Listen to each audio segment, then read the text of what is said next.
Chapter 216. Such godly speed. Second update. It was better to live a bad life than to die a good death. Feng Qing lived a good life in the city of Hangzhou. He had money and status, and there was no lack of women around him. How could he sacrifice his life for someone else's future? Moreover, he had a family. It wasn't easy for him to reach this stage. If he died, then another man would replace him, live in his house, *CK his wife, and beat his children. Thinking of this, Feng Qing didn't hesitate to admit defeat. After Feng Qing admitted defeat, Qin Sheng asked Chang Baji to put Feng Qing down and began a chat with him. After half an hour of questioning, Feng Qing told Qin Sheng that he had a house in Sisi wetland. No one lived there all year round. There was a safe in the study, and there was a USB flash drive in the safe. He backed up all the dirty secrets of Poly International these years. It could be said that everything Qin Sheng wanted was there. The reason why Feng Qing did this was that he knew too much. He was afraid that Qian Buping would kill him one day, so he was prepared. Qin Sheng's arrangement for Feng Qing was to let Feng Qing go out to lie low first. He could go wherever he wanted and come back to Hangzhou after the things here were over. He should not contact anyone, but he could tell his wife. Feng Qing had no choice but to do this. The key to the house was kept by one of his mistresses, and the key to the safe box was in the book titled The General History of the World on the bookshelf. Qin Sheng could go there directly to look for his mistress. However, before Qin Sheng got the key, Feng Qing definitely had to stay here. Who knew if this was Feng Qing's delaying tactic? After knowing what they needed to know, Qin Sheng and Chang Baji rushed back to Hangzhou overnight. Feng Qing said that his mistress was a nightclub addict. She would go to the nightclub every night and had a messy private life. Because he had helped her before, he had been letting her do whatever she wanted these years. Qin Sheng asked for the woman's phone number. He called her when they were about to arrive in Hangzhou. After the phone was connected, it was really noisy. The music on the phone almost made Qin Sheng's ears explode.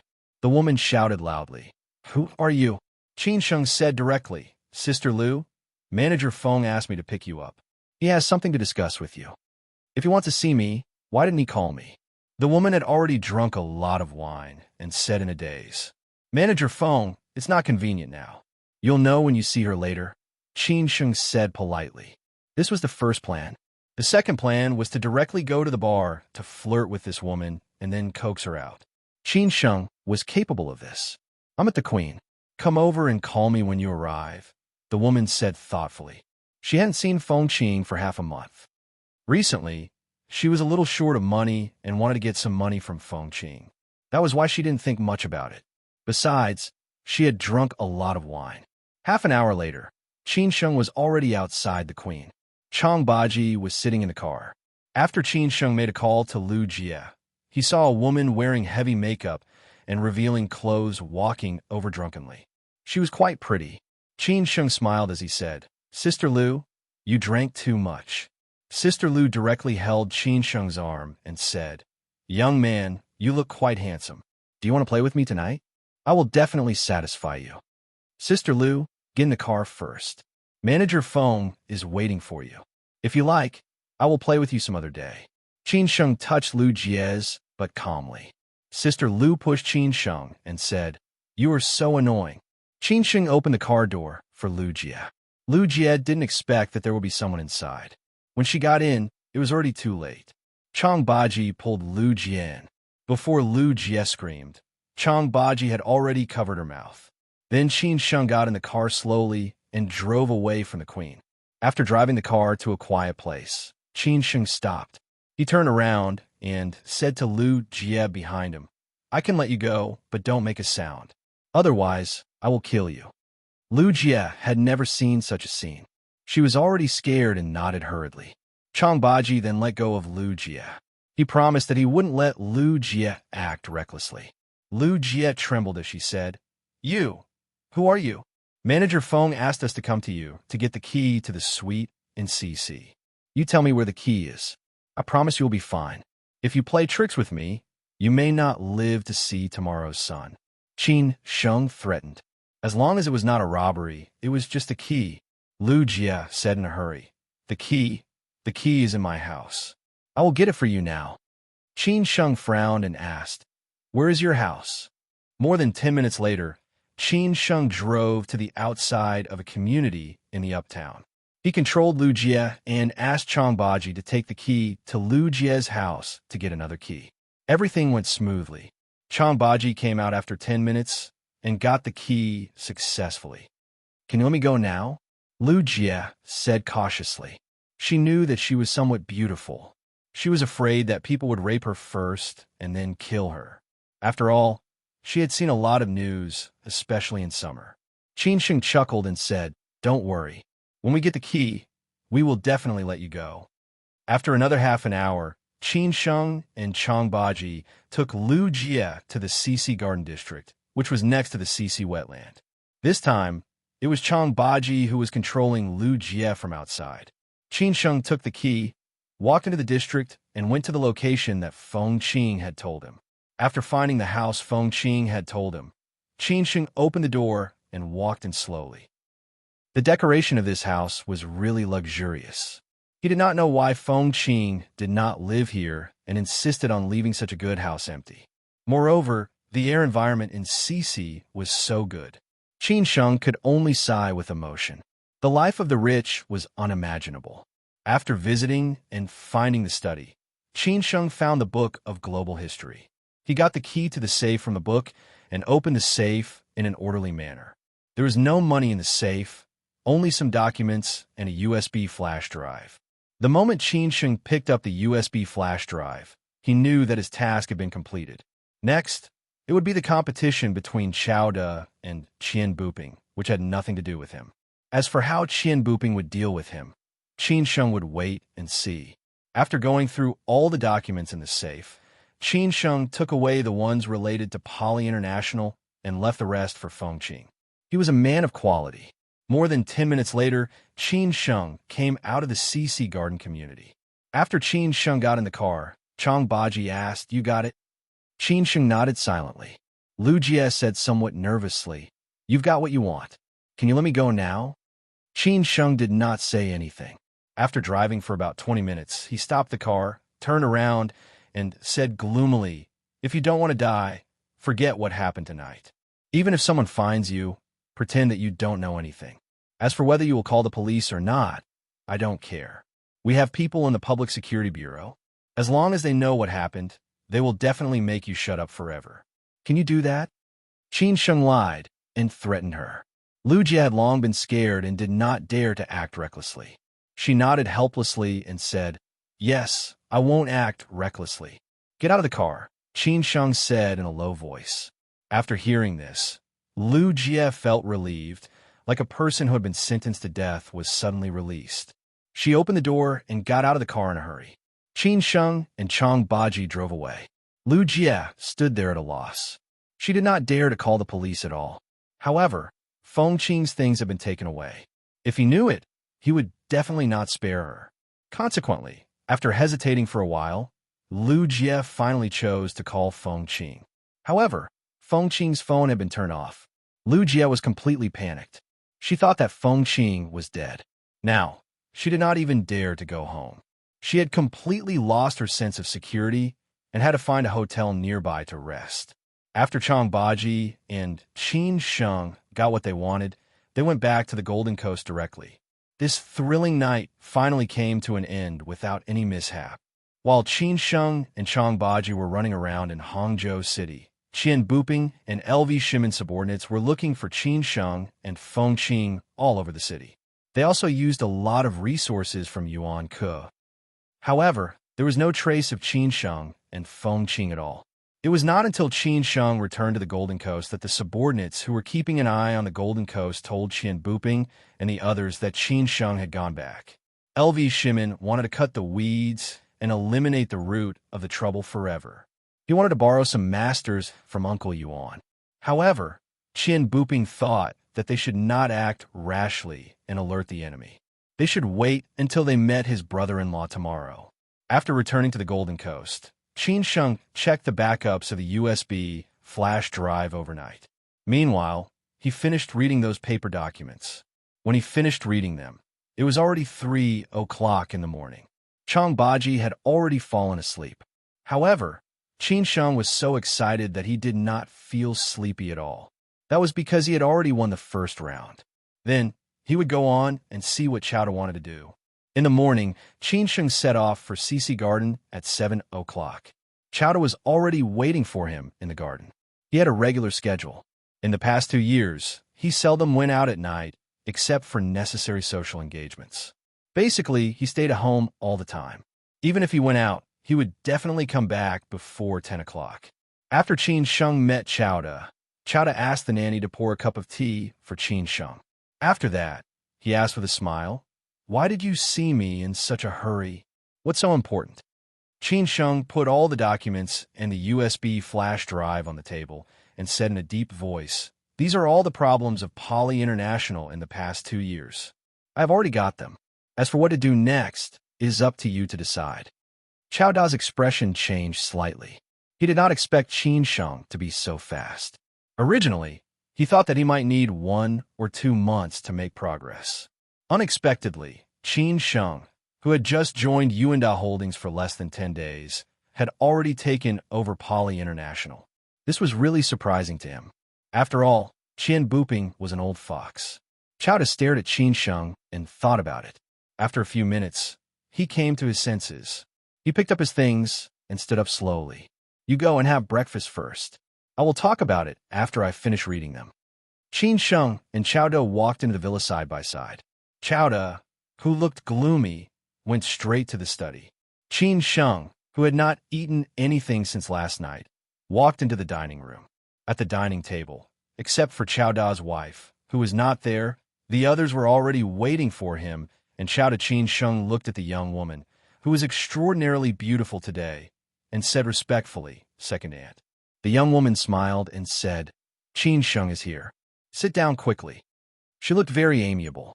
When Qin Sheng looked at Chao Zhang, unexpectedly, Chao Zhang, the rich playboy, nodded and smiled at him. At the same time, he called him Brother Qin. Chapter 217. What a coincidence! Some rich playboys were low-key and modest, while some were arrogant and domineering. This had something to do with their upbringing and personality.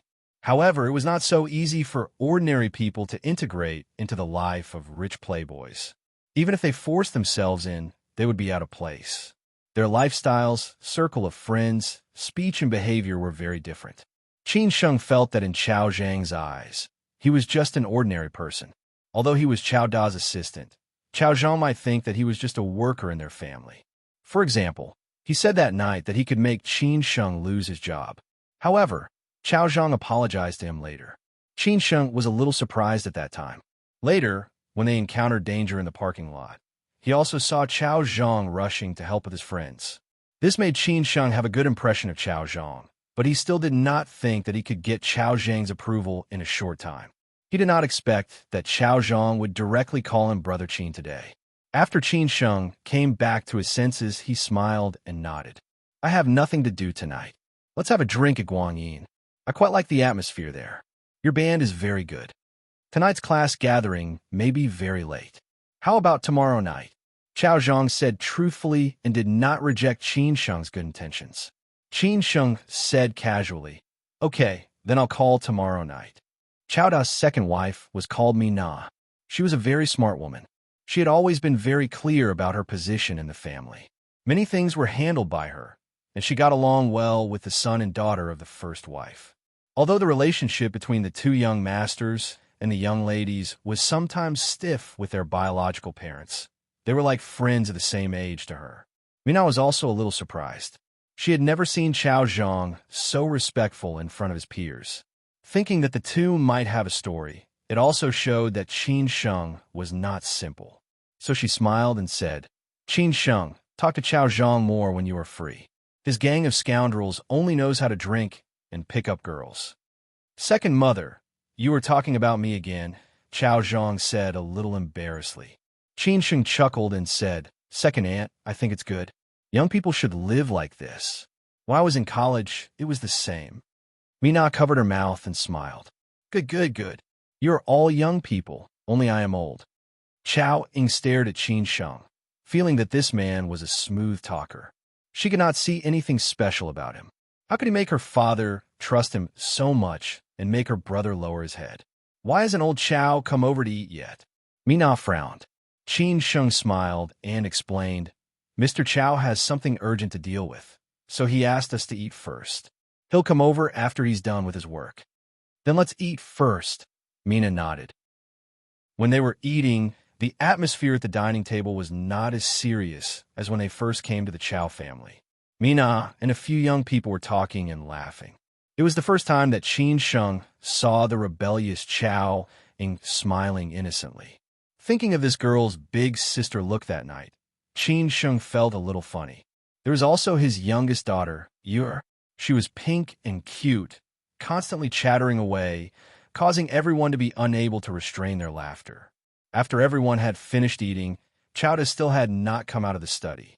Mina and Chao Zhang accompanied Qin Sheng to chat in the living room. Qin Sheng was interested in talking about music with Chao Zhang, but he was definitely not as professional as Chao Zhang.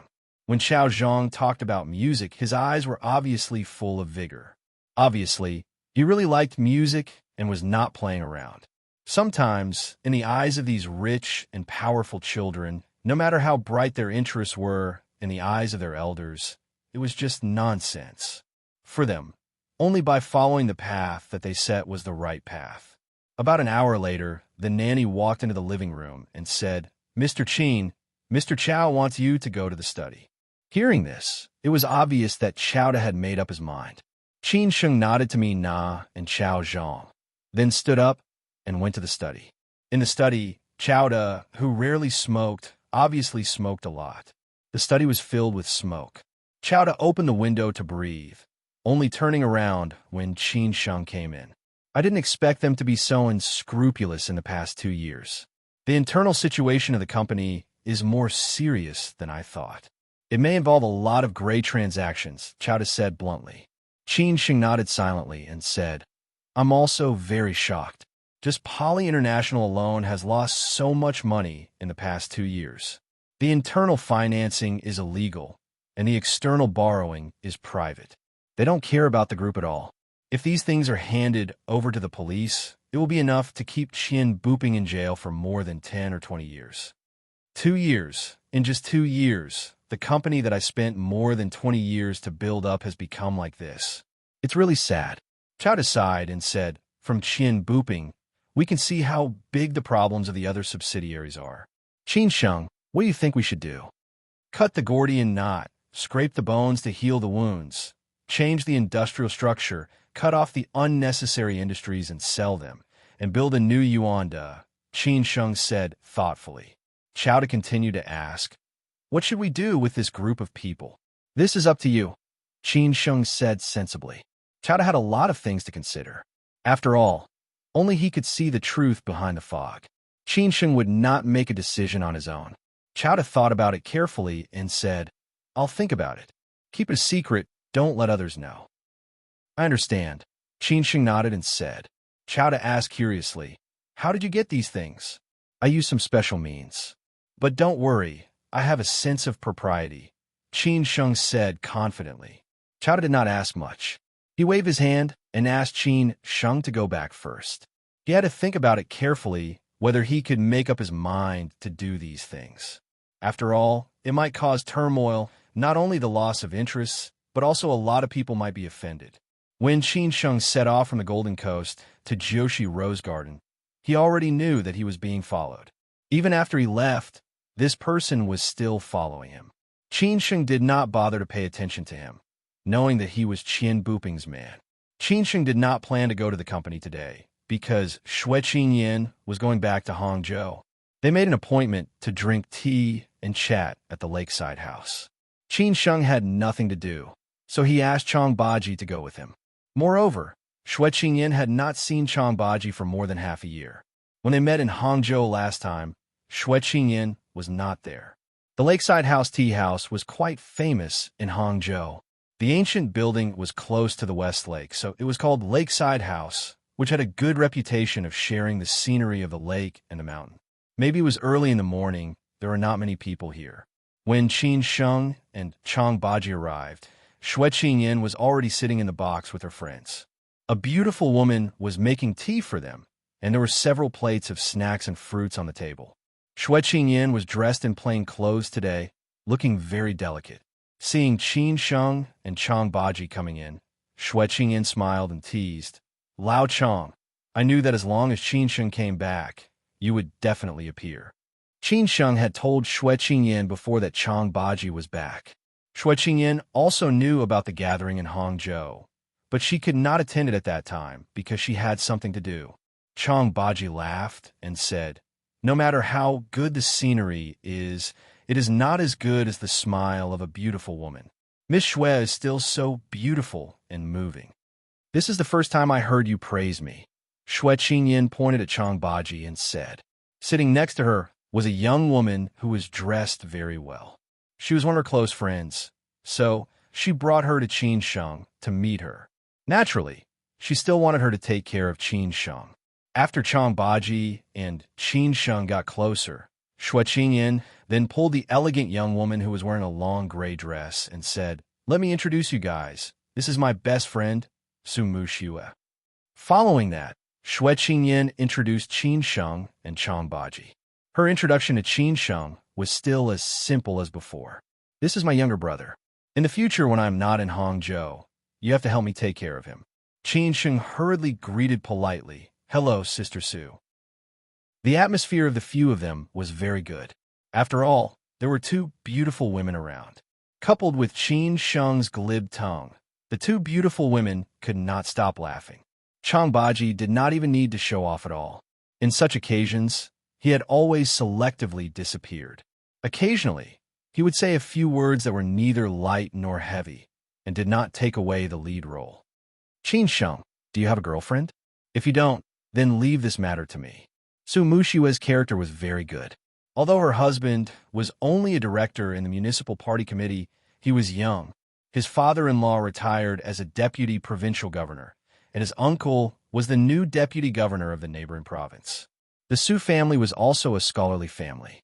His grandfather was the deputy principal of Zhejiang University in the past, and his parents were also old professors of Zhejiang University. They could be said to have students all over the world. This kind of background was not to be underestimated in Jiangsu, Zhejiang, and Shanghai. Before Qin Sheng said anything, Xue Qingyan smiled and said, "Mushiwe, you don't have to worry about this. My younger brother's girlfriend is even better than me." "Oh, there's such a woman. Then I have to see her real face another day." Su Mushiwe blinked her eyes and said curiously. Qin Sheng said embarrassedly, "Sisters, please don't make fun of me." For the entire morning, the few of them just sat there and chatted casually, killing time. At the same time, in a private room next door, Qian Buping and his brother-in-law, who was known to do both illegal and illegal things, were discussing how to deal with Qin Sheng and Chao Da. The two of them had been chatting for a long time. Qian Buping said angrily, "Brother-in-law, are you going to help me or not? Chao Da is forcing me to my death. This is also a slap in your face." Qian Buping's brother-in-law was Yuan Ke. He was only 3 years older than Qian Buping, but his status was much higher than Qian Buping's. That was because the man standing behind this man was a big shot in Zhejiang, who was comparable to Third Master Wu. As his foster son, Yuan Ke had been able to handle matters in Jiangzhou with ease all these years. Yuan Ke had thick eyebrows and big eyes. He looked very imposing. Those who sat with him were all big shots in Zhejiang. Qian Buping could not be compared to them. He had always looked down on Qian Buping. If it was not for his wife, he could not even be bothered to talk to him. "Are you sure that your manager has been controlled by this young man called Qin Sheng?" Yuan Ke asked while smoking a cigar. He had something to do today. When Qian Buping called him, he politely refused. He did not expect that he would call him several times in a row. He was a little impatient, so he agreed to come over and sit with them. He liked the atmosphere of the lakeside house very much. He liked to look at the West Lake when he was free. This was the place he often came to. Qian Buping gnashed his teeth and said, "Who else could it be except him? Brother-in-law, this is not the young man's problem, but Chao Da's problem. I don't want to fall out with Chao Da yet. If it doesn't work, I will help you deal with Qin Sheng. We could talk about other things later." Yuan Ke had his own taboo. He and Chowda would not make things too bad. In today's society, harmony brought wealth. No one wanted to offend too many people. Qian Buping said anxiously, "Brother-in-law, what if Chowda does not stop until he is dead?" "Don't worry. Chowda will not do that. Even if he wants to deal with you, he will find me. Just wait and see." Yuanka said confidently, "Okay, let's call it a day. I have something to do at noon. I will leave first." Qian Buping had no choice but to let out a long sigh. The two of them got up and prepared to leave. On the other side, Xue Qingyan, Qin Sheng, and the rest were almost done chatting. Su Muxue said that she would treat everyone to a meal and had already booked a place. Hence, the few of them got up and prepared to leave. Xue Qingyan said casually, "You guys wait for me downstairs. I will go to the restroom." There was a restroom in the private room. Su Muxue quickly said that she wanted to go too. It was not good for Qin Sheng and Chang Baji to stay in the private room, so they left first. When Qin Sheng and Chang Baji pushed the door open and came out, Qian Buping and Yuan Ku, who were in the private room opposite them, happened to come out as well. Behind Yuan Ku were his two bodyguards. Chapter 218. Who do you want to kill? For Qian Buping, it was like meeting an enemy at this moment. He did not expect to meet Qin Sheng, who had been against him for the past few days here.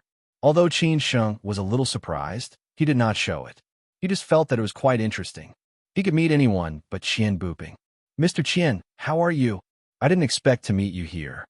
Qin Sheng took the initiative to greet him. Chang Baji did not know Qian Buping. Yuan Ku did not know Qin Sheng either. After seeing Qin Sheng greet him, they realized that they knew each other. Yuan Ku did not care and was ready to leave. "Qin Sheng, you are really haunting me. Wherever I go, I run into you. I am really unlucky," Qian Buping said in a strange tone. Qin Sheng had tormented him until he was in a mess. He could not wait to kill Qin Sheng and end all troubles once and for all. Yuan Ku, who was about to leave, looked at Qin Sheng casually. When he heard this, he subconsciously stopped. This young man was Qin Sheng, who had embarrassed Qian Buping. It was really interesting. He met the person he was talking about just now. Yuan Ku turned and looked at Qin Sheng directly. "Mr. Qian, you can't blame me for what you said. We all work for our own masters. If you don't do anything wrong during the day, you won't be afraid of ghosts at night. Don't you think so?" Qin Sheng retorted. He muttered in his heart, "Aren't you very powerful? I went to Poly International to find you twice, but you did not give me face. Then I will definitely kill you to warn others." Before Qian Buping responded, Yuan Ku stared at Qin Sheng and said in a low voice, "Are you that Qin Sheng?" Qin Sheng looked at Yuan Ku and said thoughtfully, "I am Qin Sheng. May I know who you are?" Since he could drink tea and chat with Qian Buping, he must be Qian Buping's friend or helper. "Who is he?" "You're not qualified to know. Even if Chowda came, he would have to be respectful." "Who do you think you are?" Qian Buping said confidently. With his brother-in-law's support, even if he beat Qin Sheng today, Qin Sheng would not dare to do anything. Yuan Ku glared at Qian Buping. He smiled at Qin Sheng and said, "Young man, the situation in Hangzhou is very complicated. It is not a bad thing to keep a low profile. Sometimes, don't be taken advantage of by others. In the end, you will not even know how you die." After listening to the conversation between Qian Buping and the man in front of him, Qin Sheng seemed to understand. He guessed, "If my guess is correct, you should be Uncle Yuan, right? You're quite observant. You're a smart person," Yuan Ku said, not surprised. Qin Sheng said happily, "I've heard a lot about you, Uncle Yuan. I didn't expect to meet you here today. If I offended you in any way, please forgive me." However, Uncle Yuan did not take him seriously. He still pretended to be arrogant as he said, "I have heard about what happened between you and Buping. If you stop now, I will pretend that nothing has happened. As for what will happen later, it is between Chowda and me. You better stay away from it. This would do you no harm." Qin Sheng was indeed a little afraid of a person like Uncle Yuan. After all, he did not want to offend him. However, it was impossible to turn back now. He said helplessly, "I don't know what you mean, Uncle Yuan. Young man, don't be too arrogant." Qin Sheng's refusal made Uncle Yuan's expression change slightly. It seemed that this young man really did not know the immensity of heaven and earth. Uncle Yuan, who did not intend to help Qian Buping at first, suddenly became interested and wanted to see for himself. After hearing this, Qian Buping scolded him without hesitation. "Qin Sheng, don't be so shameless. Do you really think that I am afraid of you? Believe it or not, I will kill you." Qian Buping was so flustered and exasperated that he just wanted to irritate Qin Sheng and make him offend his brother-in-law. In this way, the rest of the matter would be easy to handle. He did not need to intervene at all. His brother-in-law would take the lead. Qin Sheng was not afraid of being killed. He had heard such words many times. However, he was not that kind of arrogant young man. Moreover, Yuan Ku, whom even Chao did not dare to offend, was standing next to him. Naturally, he could not say anything that was too excessive. However, Qin Sheng did not come alone today. Other than him, there was also Xue Qingyan and Su Muxue. At this moment, the two of them had just come out of the bathroom and happened to hear what Qian Buping said to Qin Sheng. Xue Qingyan had promised Qin Sheng that she would protect him in Hangzhou. Qin Sheng had not even been here for half a month, and someone dared to say such words to him. Wasn't this a naked slap in the face? Hence, Xue Qingyan walked out with a pale face. She stared at Qian Buping and said, "Who do you want to kill?" Qian Buping did not know Xue Qingyan. He was not qualified to do so. Even if he had heard of her, they did not have much interaction. Seeing that the two beautiful women who came out should be Qin Sheng's friends, he became more unscrupulous and said, "Who I want to kill, does it have anything to do with you? Be asterisk TCH?" Qian Buping's words were asking for it. Daring to scold Xue Qingyan like this was tantamount to courting death. Xue Qingyan and Su Mushue's expressions changed slightly. Qin Sheng was also a little annoyed. "You can scold me, but if you dare to scold my sister, I don't care who you are." However, before Qin Sheng could make a move, when Qian Buping had just finished speaking, Yuan Ku, who had already seen Xue Qingyan's face clearly, turned pale with fright. He directly slapped Qian Buping's face. "If you want to die, don't drag me into it." Qian Buping did not expect such a situation to occur. He was dumbfounded by Yuan Ku's slap. He turned his head and stared at Yuan Ku with a long face. "Brother-in-law, what did I do?" Yuan Ku did not give him an explanation at all. Immediately after, he kicked his chest. Qian Buping was directly kicked out and lay on the ground, moaning in pain. He felt that the whole world had collapsed. What the hell was going on? After taking care of Qian Buping, Yuan Ku bowed slightly, nodded and bowed, and said, "Miss Xue, I'm sorry. There's something wrong with my brother-in-law's brain. His words are not reliable. Please don't lower yourself to his level." Qin Sheng felt that this scene was very funny. Just now, Yuan Ku's unmoved manner had made Qin Sheng feel that he was very awesome. How did he turn into a flattering dog in the blink of an eye? The speed at which he changed his attitude was really fast. I've long heard that Boss Yuan is quite famous in Hangzhou. Today, I've finally seen it for myself. The moment he spoke, he wanted to kill my brother and even scolded me as if to be asterisk TCH. I, Xue Qingyan, have lived in Hangzhou for so many years, but this is the first time I've seen something like this, Xue Qingyan sneered, not taking Yuan Ku seriously at all. Yuan Ku had already cursed 18 generations of Qian Buping's ancestors in his heart. This was F asterisk King digging a pit for him. This Qin Sheng was actually Xue Qingyan's brother. Why the hell didn't you tell me earlier? Miss Xue, you must be joking. It's all a misunderstanding. I'll ask him to apologize to you and your brother right away. Yuan Ku's face was full of embarrassment. He signaled the bodyguards behind him with his eyes, and the two of them immediately pulled Qian Buping up. Yuan Ku glared at Qian Buping angrily. If he still wanted to live well, he should do as I said. He snorted coldly and said, "You are blind. Quickly apologize to Miss Xue and Assistant Qin. If you do this again, I'll break your legs first." Even though Qian Buping was very unwilling in his heart, what else could he do? As a man in his 40s, he had to lower his head to two young people.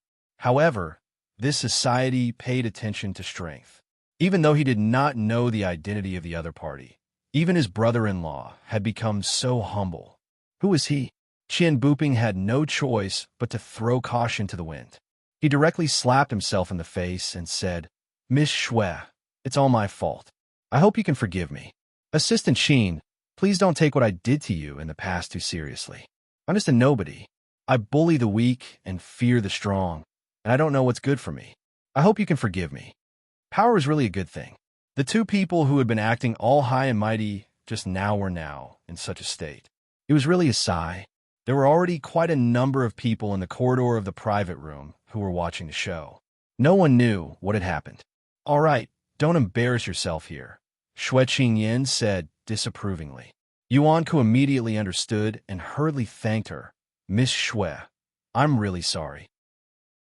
I'll hold a banquet to apologize to you and Assistant Qin another day. I hope you could do me the honor. Shui Qingyan would definitely not go. She said in a deep voice, No need. I can't afford Boss Yuan's food. However, I'll remember what you said just now. If anything happens to my brother, don't worry. I'll definitely look for you first. Miss Shui, you must be joking, Yuan Ke said with a face full of smiles. It had been some time since he had acted like this. He had really embarrassed himself today. It was all Qian Buping's fault. F*CKU. Shui Qingyan could not be bothered with these people anymore. She looked at the trio and said softly, Let's go. I didn't check the almanac when I went out today. Shui Qingyan and the rest left. Having lost so much face, Yuan Ke was too embarrassed to go out like this. He directly returned to the private room. Qian Buping was also dragged in by the two bodyguards. The waiters were all chased out, and the door of the private room was tightly shut. After entering, Yuan Ke directly punched Qian Buping's face again and said angrily, If it wasn't for your sister, I would have thrown you into the Qiantang River to feed the fishes today. Do you know who that woman is? You even dared to call her A.B*TCH. I think you must be tired of living. Brother-in-law, I'm wrong. I'm really wrong. Qian Buping, who had been beaten to the ground, crawled over and hugged Yuan Ke's leg. If he still did not understand what was going on, he would really be an idiot. Obviously, he had offended a big shot today. No matter what, he had to be tied to his brother-in-law. Otherwise, it would be like a game for him to be dealt with. Yuan Ke kicked him away and said, Even if you want to die, don't F*King set me up. You haven't even figured out that young man's identity and background, and you dare to ask me to help you. Aren't you trying to kill me? If I really did something to him, the Shui family would play me to death. By then, even my foster father might not be able to protect me. Yuan Ke was really angry. After he calmed down, he felt that this matter was really not that simple. He was more or less to blame. This Qin Sheng had the confidence to face Qian Buping directly. He clearly knew that Yuan Ke was behind Qian Buping and still wanted to deal with Qian Buping. This meant that he had the confidence and was not reckless. He should have thought more at that time, but he only thought of Chowda. Chapter 219. Meeting again. Chowda and Yuan Ke had a good relationship in the past. The two of them could be considered friends for many years. Moreover, the path they took at the beginning was similar. Hence, Yuan Ke was the second shareholder of Yuanda Holdings. He also had a lot of shares in the subsidiary companies. It was just that Chowda gradually changed his direction, especially after he fell seriously ill 2 years ago. He gradually withdrew from the circle of fame and fortune in the business world. On the other hand, because Yuan Ke hooked up with his foster father, things had been smooth sailing these few years. His business grew bigger and bigger, and the level of his business was getting higher and higher.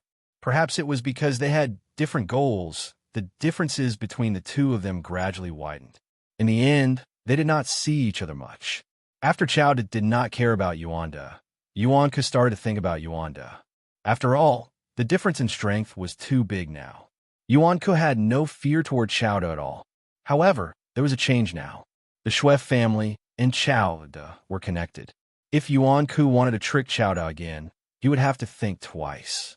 The farce ended.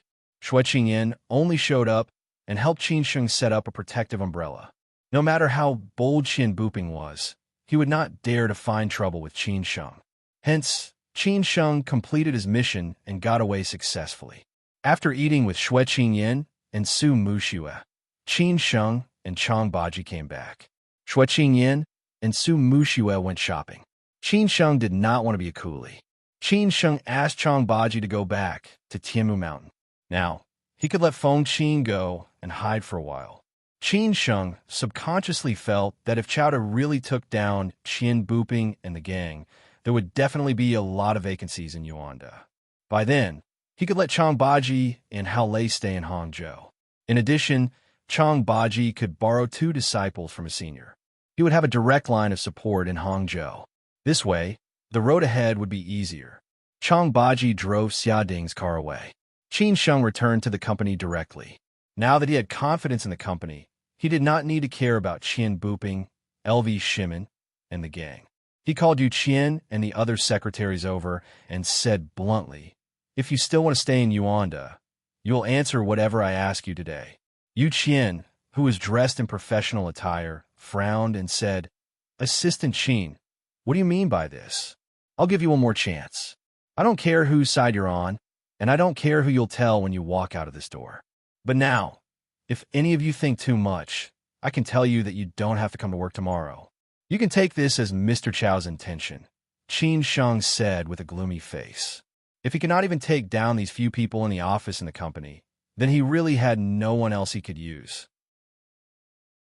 Yu Qian narrowed her eyes and said, "We only serve President Chow. If this is President Chow's intention, then go ahead and ask."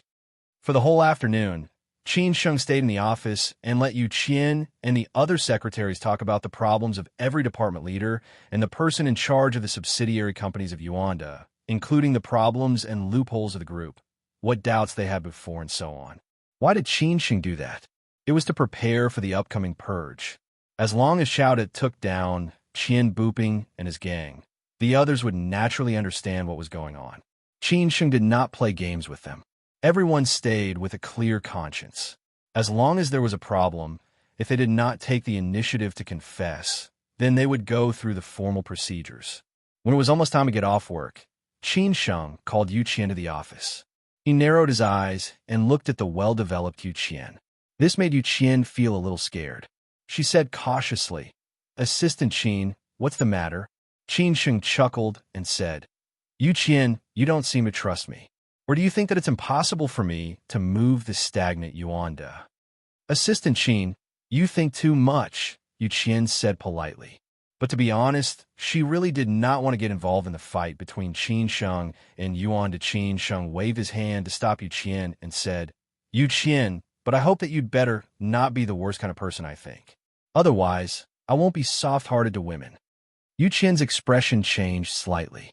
She was really scared by Qin Sheng. Chowda did not have any tasks today. She reckoned that he was still thinking about how to deal with Qian Buping and his gang. Qin Sheng would not tell Chowda about the little episode that happened. That was his business. After work, Qin Sheng had nothing to do. His wife was not at home, so he did not want to go home. He casually found a roadside stall and settled his dinner.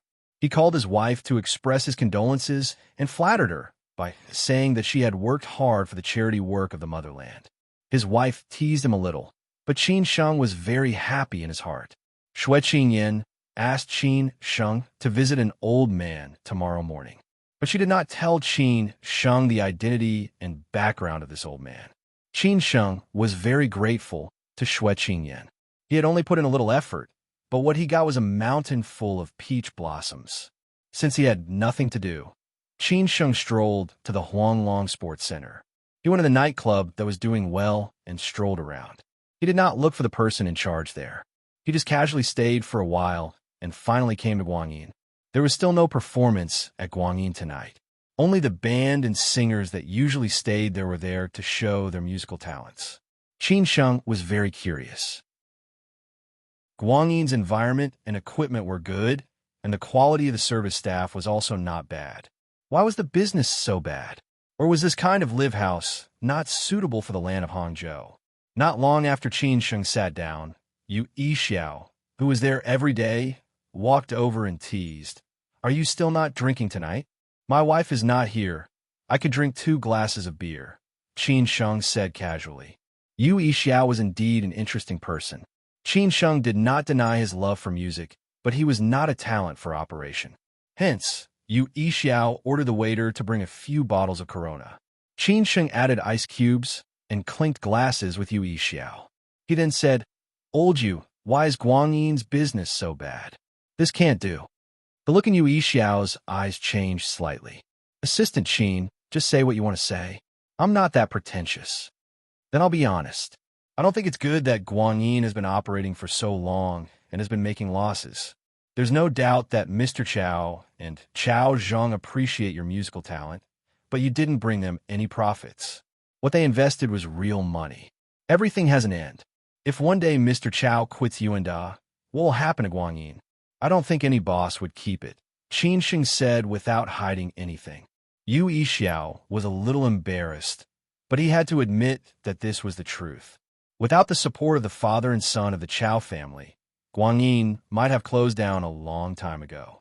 He would not have such a working environment and treatment, nor would he be accompanied by music and fine wine. "Sigh, Assistant Qin, I also have my difficulties. You also know that after Mr. Chow left Guangyin alone for the past 2 years, the company basically did not care about Guangyin. I have the will, but the ability," Yu Yixiao said with a sigh. Qin Sheng was very direct. "I think this is one of the reasons, but the other reason is that your thinking is a little conservative. You don't know the specific operation and management, but in terms of music, you are definitely a professional." Qin Sheng's words were more direct, but Yu Yixiao nodded and said, "I agree with this. So if Guangyin wants to continue, we have to make changes. After the company's recent affairs are over, I want to make an overall adjustment to Guangyin. Old Yu, do you have any objections?" Qin Sheng said casually. Yu Yixiao stared at Qin Sheng and did not say anything.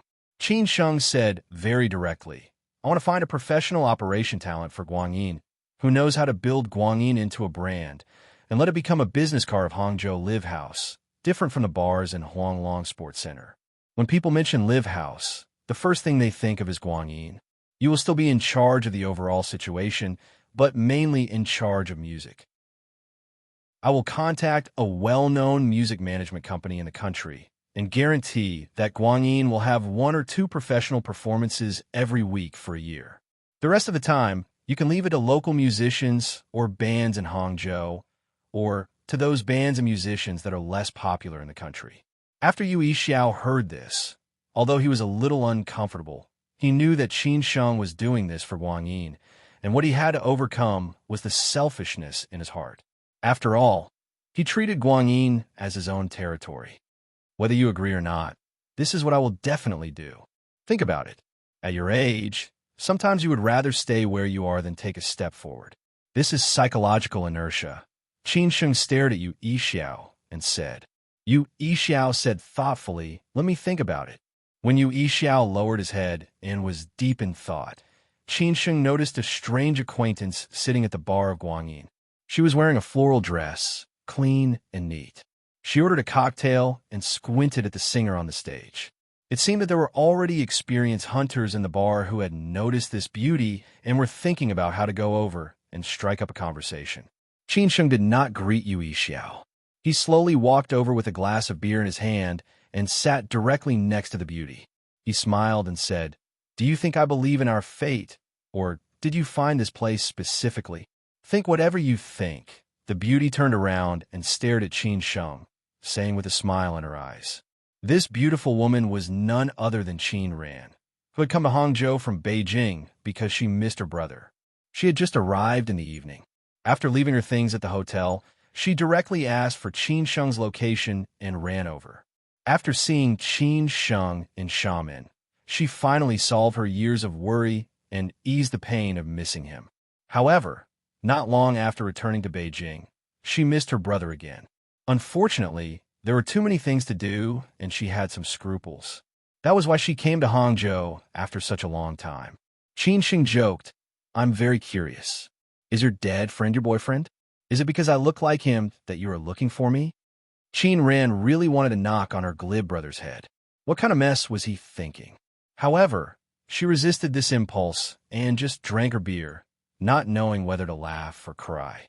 After Yu Yixiao came to his senses, he noticed that Qin Sheng had run to the bar and sat next to a beautiful woman. He could not help but laugh. This man was really capable. Why don't I see your beautiful girlfriend? Qin Ran said half-jokingly. She did not want anything now. She just wanted to start from being ordinary friends with her brother. Qin Sheng said happily, "If she were here, I wouldn't dare to sit next to you. I don't want to go home and kneel on the washboard." "Is she so stingy?" Qin Ran said with a smile. Qin Sheng laughed and said, "She is not stingy. I am timid. I am a loser. How can I find such a girlfriend? I am so happy when I sleep at night. If I don't serve her well, what if she dumps me one day?" Qin Ran was obviously not familiar with Qin Sheng's way of talking. She looked at Qin Sheng in surprise. Qin Sheng laughed and said, "You really believe it? I think I'm a beauty. Men are all playboys. You talk about your girlfriend in front of me. Obviously, you are not interested in me. Do you think I am not charming enough?" Qin Ran pouted and sighed. Qin Sheng shook his head and said, "I don't know. To be honest, when I saw you for the first time, I felt a sense of déjà vu. It was not because we had met once, but I couldn't remember where we had met. The feeling you gave me was very strange. I don't know how to describe it." Qin Sheng shook his head and said, "I don't know." Qin Ran's face changed slightly, but her body trembled a little. Maybe this was family love. No matter how many people there were, they could recognize each other when they met again. Qin Ran wanted to talk to her brother alone, but the bar was too noisy, so she took the initiative to invite him. "If it is possible, do you mind going out with me?" Qin Sheng was a little surprised, but he nodded in the end. "I am happy to help you, beautiful woman." So Qin Ran paid the bill and left Guanyin with Qin Sheng. Qin Sheng even forgot to say goodbye to Yu Yixiao. Chapter 220. Too tired for men. The bar was a place for beauties and wine. Both could get people drunk. Under the influence of alcohol, men searched for their prey. Qin Ran naturally became the focus of the bar. However, this beauty was too cold. Everyone was eager to try, but no one took the initiative. In the end, Qin Sheng got there first. Everyone regretted it. Qin Ran was wearing a floral dress and a pair of crystal high-heeled sandals. She had long wavy hair and carried a black chain bag with an unknown brand. She crossed her arms and walked slowly in the Huanglong Sports Center. With her outstanding temperament, she was the scenery everywhere she went. It was cool and breezy in Hangzhou tonight. It was not as hot as the previous 2 days. The weather forecast said it might rain. "Qin Sheng, where are you from?" Qin Ran chatted casually, but she asked a question that she already knew the answer to. Qin Sheng followed Qin Ran closely. Although it was only the second time they met, he had an inexplicable sense of intimacy towards her. If he met a beauty on normal days, he would more or less have a deep-rooted human nature. Other than appreciation, he would also have a desire to conquer. However, in front of this beauty, he did not know why he could not find this feeling. Maybe it was because he sympathized with her. After all, he looked quite similar to her lost friend. When she saw him, she might be more sad. "I'm from Xi'an," Qin Sheng said softly. Qin Ran laughed and said, "That's quite interesting. Xi'an people first came to Xiamen and now to Hangzhou. Why don't you want to stay at home? I heard that people in Xi and are very homesick. This way, they can take care of their parents." Qin Sheng sighed and said, "I'm half an orphan. I've never seen my parents. I depended on my grandfather since I was a child. While I was in school, I was fostered in my adoptive parents' home. I grew up in Xi'an and went to college in Shanghai. After graduation, my grandfather passed away. I went to many places without any worries. Last year, I came back to Shanghai and stayed for less than half a year. Because of some things, I had to leave. I was injured and have been recuperating in Xiamen. A few days ago, I recovered and came to Hangzhou to develop. People like me are the same everywhere. I have a lot of friends here to help me. It's easier for me to stand out." Although Qin Sheng said it in a relaxed manner, Qin Ran did not feel good when she heard it. If it was not because of the circumstances, who would not like to live a simple life and wander from place to place? She felt that things were not that simple. Why did Qin Sheng want to leave Shanghai? Why did he get injured? These were all questions. Obviously, Qin Chang'an had kept it from her. "I didn't expect you to have it so hard, just like my friend. But no matter what, life will never abandon you. The only one who can abandon yourself is yourself." I believe that sooner or later, you will definitely be successful. Qin Ran comforted her brother. If he had been living in Beijing, his life would not have been so difficult. Don't you have any siblings? Qin Ran continued to ask. The two of them chatted as they walked. The cold wind blew Qin Ran's skirt and hair into a mess, making her feel more down to earth. At this time, they had already walked out of the Huanglong Sports Center and headed for the West Lake. It would be cooler by the lake tonight. We've talked so much, but I still don't know how to address you. It's weird. My name is Qin Sheng. What about you? Qin Sheng suddenly remembered and said. Qin Ran smiled coquettishly and said, You just found out? You didn't ask me. That's true. Qin Sheng scratched his head and said. Qin Ran thought for a while and said, You can call me Sister Ran, the Ran from the Rising Ran. Then he smiled and answered Qin Ran's question just now. Sister Ran, don't forget that my grandfather and I depend on each other. I definitely don't have any biological siblings, but there is a younger sister in my adoptive parents' family. I treat her as my biological sister. It used to be like this, and it will be like this in the future. That family treats me as their own, giving me warmth and a family. I can't repay this kindness in my life. In addition, there are a few brothers who are also very good to me. They have been best friends for many years. Last year, I met a sister in Shanghai who also treats me as a younger brother and helps me a lot. So I think I'm very lucky. Qin Ran felt sad and gratified at the same time. In the end, she was a little jealous. She comforted him and said, When God closes a door, he will definitely open a window. I can see that you are kind-hearted. It could be considered a blessing for yourself. When Qin Sheng called her Sister Ran, Qin Ran was very touched. She hadn't heard Qin Sheng call her sister for many years. Although many people called her sister in life, Qin Ran always felt that this title only belonged to her younger brother. Qin Ran's eyes turned red inexplicably, but she laughed at herself for being useless and forced herself to calm down. Although I'm not kind-hearted, I think I have a clear conscience. Qin Sheng laughed out loud, as if he was trying to flatter himself.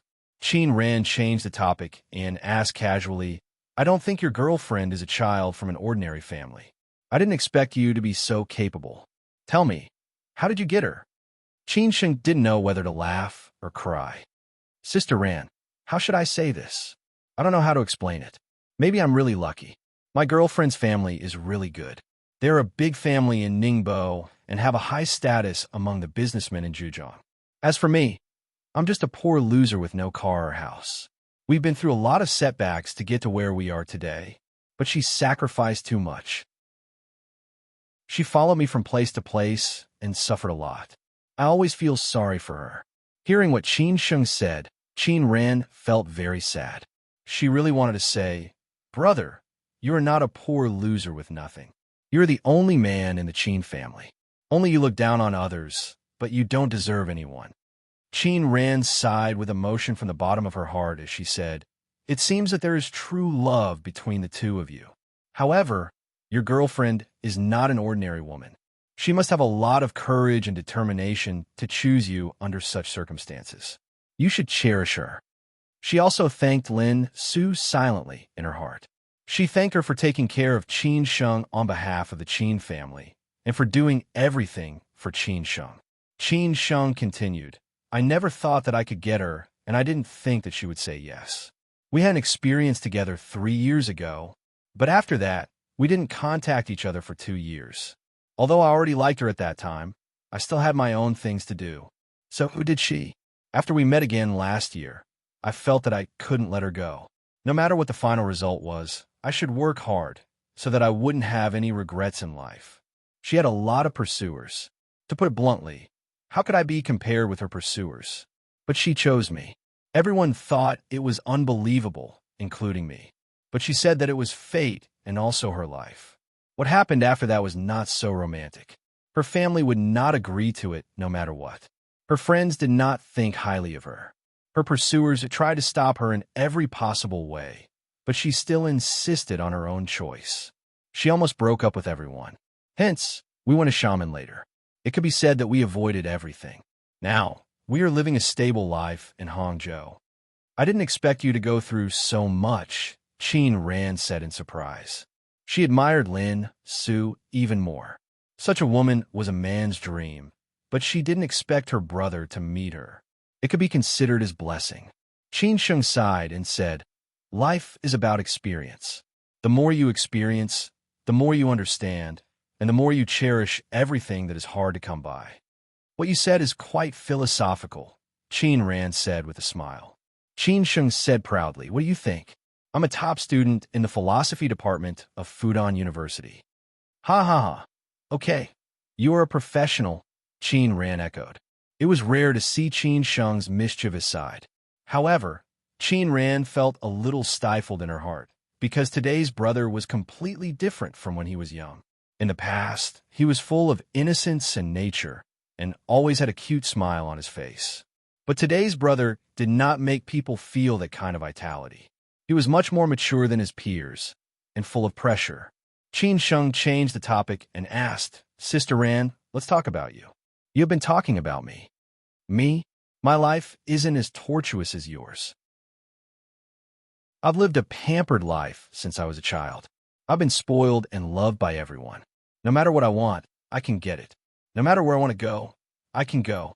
No one forces me to do anything I don't want to do. My life should be the life that all women envy. Except for the accident that happened to my family when I was young, I have almost never encountered any setbacks in my life," Qin Ran said honestly. This was her life. Other than controlling her general direction, Qin Chang'an never cared about her other things. He did not force her to learn or do anything. She did many things voluntarily. When she was in school, she basically lived with her grandmother. She would only go home occasionally because she felt that the house was too cold. After graduation, she lived alone. Everything was ordinary and there were no ups and downs. And her brother was supposed to have the same life as her, but in the end, his life became the opposite. Qin Sheng thought so. Last time, Lin Su said that she was not an ordinary woman. Her family should be very rich. It could also be seen that ordinary women would not have such temperament and clothes. Qin Sheng laughed and said, "It's pretty good. It's normal for a man to suffer. As for a woman, she should be comfortable and happy." Qin Ran said mysteriously, "Qin Sheng, if one day your life becomes like this, what will you do?" Qin Sheng did not know what Qin Ran meant. He said casually, "Sister Ran, I never daydream. I have not even bought a lottery ticket. I don't have that kind of life. Only by working hard can I live such a life. Actually, I thought that no matter how I live my life, I'm not afraid of suffering and being looked down upon. But I don't want the people around me to suffer, and I don't want them to be bullied, especially my girlfriend. I don't want others to say that the man she found is useless and useless. Since she chose me, I should give her a wonderful life. So I have to work hard and fight. Moreover, men should not be willing to be mediocre. Even if they are losers, they must fight back." At the end of his words, Qin Sheng was full of confidence. He could feel the spirit radiating from his body. This was what a young man should look like. He should not be greedy for comfort and enjoyment at the age of struggle. Chapter 221. A sudden clap of thunder. An ordinary person would either live comfortably in the first half of his life and suffer in the second half of his life, or suffer in the first half of his life and live comfortably in the second half of his life. There were only those who suffered for a lifetime, but never those who enjoyed for a lifetime. Therefore, a young man should strive hard when he was young. Only in this way could he live a wonderful life and find the value of existence. If he was too comfortable when he was young, then it was very likely that he would be wasted in this life. By the time he woke up, it might be too late. You don't have the energy, you don't have the environment, and you don't have the determination and courage. You will be like this for the rest of your life. Qin Sheng was different from ordinary people. He thought that his life must be wonderful, not ordinary and mediocre. He could accept failure and mediocrity after hard work, so that he would not have any regrets. But he could not accept mediocrity without hard work. For him, only by being unwilling to be mediocre could he make the strongest counterattack. But for Qin Ran, her brother's life should not be like this. His life should be like hers, without any pressure to survive and to enjoy all the beauty in the world. Now hearing Qin Sheng's attitude towards life, Qin Ran felt very sad. But then she saw the rare and precious side of her brother, who was much better than those rich playboys in Sijio City. She felt somewhat relieved, but she felt that Qin Sheng was shouldering too much responsibility and pressure. It would be very tiring. She felt sorry for him. Qin Sheng, I believe in you. Sooner or later, you'll be outstanding. Come on, Qin Ran said emotionally. She even called herself sister subconsciously, even she did not realize it. Qin Sheng did not notice anything strange. He smiled and said, Sister Ran, I still have a long way to go. But as long as I'm alive, I will not give up. This is the path I have chosen. Even if I have to kneel down, I will stick to it. Qin Ran did not know why she looked at her brother with some admiration. The love in her eyes could be seen by anyone. Qin Sheng was a little embarrassed and quickly changed the topic. Sister Ran, how long will you be in Hangzhou? Are you on a business trip, or did you come to see me? Qin Ran felt funny, but she could only lie. You are not that charming. I have some things to deal with in Hangzhou, and I have to go to Shanghai tomorrow. I should have gone earlier, but I delayed it until now. Qin Ran went to Shanghai to tell her grandma the good news. Of course, she wouldn't tell her grandma directly that her favorite grandson had been found. She would only tell her grandma that there was news about her brother. The old man had been thinking about this for many years. When his mother passed away and his younger brother went missing, the old man was devastated. His grandfather died 2 years later. As a result, the relationship between the Zhu family and the Qin family was very stiff. Everyone felt sorry for her, but they had always been disgusted with Qin Chang'an. Qin Sheng did not know whether Qin Ran was telling the truth or not. He chuckled and said, I thought you came here specially for me. You wish, Qin Ran said with a smile. Qin Sheng said thoughtfully, Sister Ran, but you are quite capable. You actually found me in Hangzhou. It seems that you are definitely not an ordinary person. Otherwise, you would not have such great power. I can't guarantee anything if it's too difficult, but it's easy for me to find you. Qin Ran smiled disapprovingly. Qin Sheng said happily, Well, it seems that we will meet many times in the future. How about this? You keep my phone number. If you really want to see me, just give me a call. I will wait for you so that you don't have to go through so much trouble. That's the best. Qin Ran was very satisfied. In this way, she could have more in-depth communication with Qin Sheng in the future, which was helpful to the development of their relationship. After leaving their contact information, Qin Ran could not wait to add Qin Sheng on WeChat. This trip to Hangzhou was full of harvest. She chuckled and said, Well, Qin Sheng, it's late. I have to go back to the hotel. If you don't mind, you can send me back. Qin Sheng chuckled and said, It's my pleasure. After sending Qin Ran back to the Four Seasons Hotel at Westlake, Qin Sheng directly took a taxi back to the Golden Coast. In the morning, Qin Sheng, who did not run, read in the study. It started to rain last night. The whole Hangzhou was not so stuffy anymore. The air was full of the smell of soil. At 8 o'clock, Xue Qingyan had already arrived at the apartment building to pick Qin Sheng up. Qin Sheng changed his clothes and went downstairs. There was a brand new Toyota Alpha parked at the door. Qin Sheng hurriedly put away his umbrella and got into the car. After getting into the car, Qin Sheng said with a smile, Sister, I could drive there by myself. You still have to come and pick me up. Aren't you making me shorten my life? Xue Qingyan rolled her eyes at Qin Sheng and said, I know that you have a sweet mouth. No wonder you can cheat Lin Su. If I were a few years younger, I would probably be cheated by you. You make me sound like a rapist.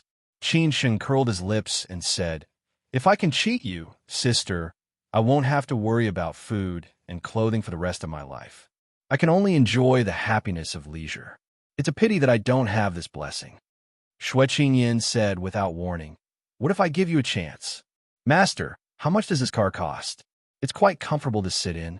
Qin Sheng quickly changed the topic. He did not dare to continue talking about it. Miss Chong Sam had a high IQ. She might set a trap for him. The driver did not know what was going on. He thought that Qin Sheng wanted to buy the car. He smiled and said, Imported Toyota Alpha, 900,000. But this car is quite popular. If you want to buy it now, You have to increase the price by 2 or 300,000. Qin Sheng originally thought that it was just a casual nanny car.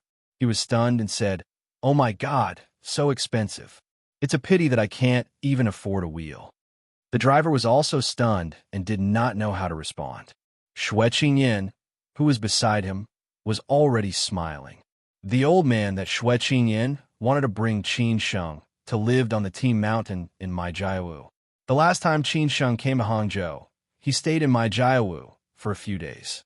But at that time, he was very embarrassed and did not have time to enjoy the scenery of Maijiawu. Today, sitting in the car, Qin Sheng, who had nothing to do, admired Maijiawu in the rain. A Team Mountain, surrounded by clouds and mist, was green and leisurely. It gave him a feeling that he did not need to return to the slanting wind and drizzle. Qin Sheng liked this feeling very much. It seemed that he had found the memories of the rainy days in Zhongnan Mountains. His grandfather sat under the eaves and played the eru. Qin Sheng looked at the empty mountain after the rain. The sound of the eru and the rain complemented each other and finally disappeared in the mountains. The old man they were going to visit lived on the Tea Mountain. There was a courtyard designed by a famous designer for the old man. The old man lived here most of the time. He drank tea, practiced calligraphy, enjoyed the scenery, received guests, and occasionally went out to travel. The length of time was unknown. When the Toyota Alpha stopped at the entrance of the courtyard, Qin Sheng could not help but mutter, "Sister, to visit this senior, shouldn't we bring something? I've already brought it." It's also the thing that the old man is most interested in. You don't have to worry about it. Xue Qingyan deliberately kept him in suspense. Qin Sheng nodded silently. However, after getting off the car, he did not see Xue Qingyan bring anything out at all. He was a little puzzled. Could it be something smaller? At the entrance, there were two doormen in green robes. They had already walked over with umbrellas. They quickly held up the umbrellas for Qin Sheng and Xue Qingyan. This kind of antique old courtyard with these doormen in green robes made people feel that they had returned to the ancient times. It was just that their hairstyles did not match. The two doormen were not young.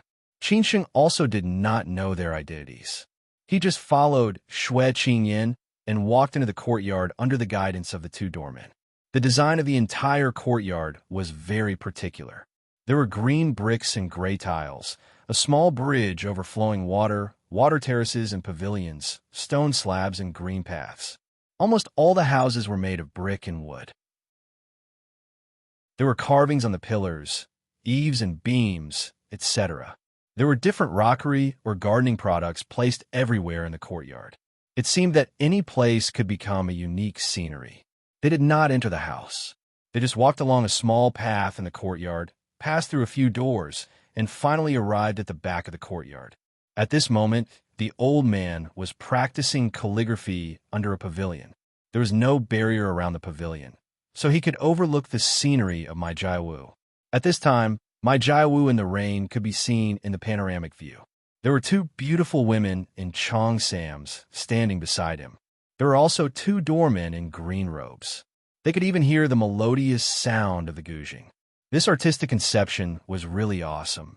"Sir, the guests are here." The doorman stepped forward and said softly in a well-behaved manner.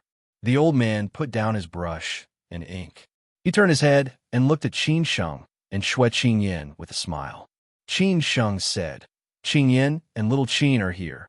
After Qin Sheng saw the old man's appearance clearly, he then realized that the person Xue Qingyan wanted to bring him to see was Master Lu, whom he had met once in Shangshan Ruoshui. He did not expect that Master Lu was living in Hangzhou. "Uncle Lu," Xue Qingyan said politely. Qin Sheng slightly lowered his head and said, "Master Lu." The old man seemed to be only 60 years old, but in fact he was already 70 years old. That was why Xue Qingyan called him Uncle Lu.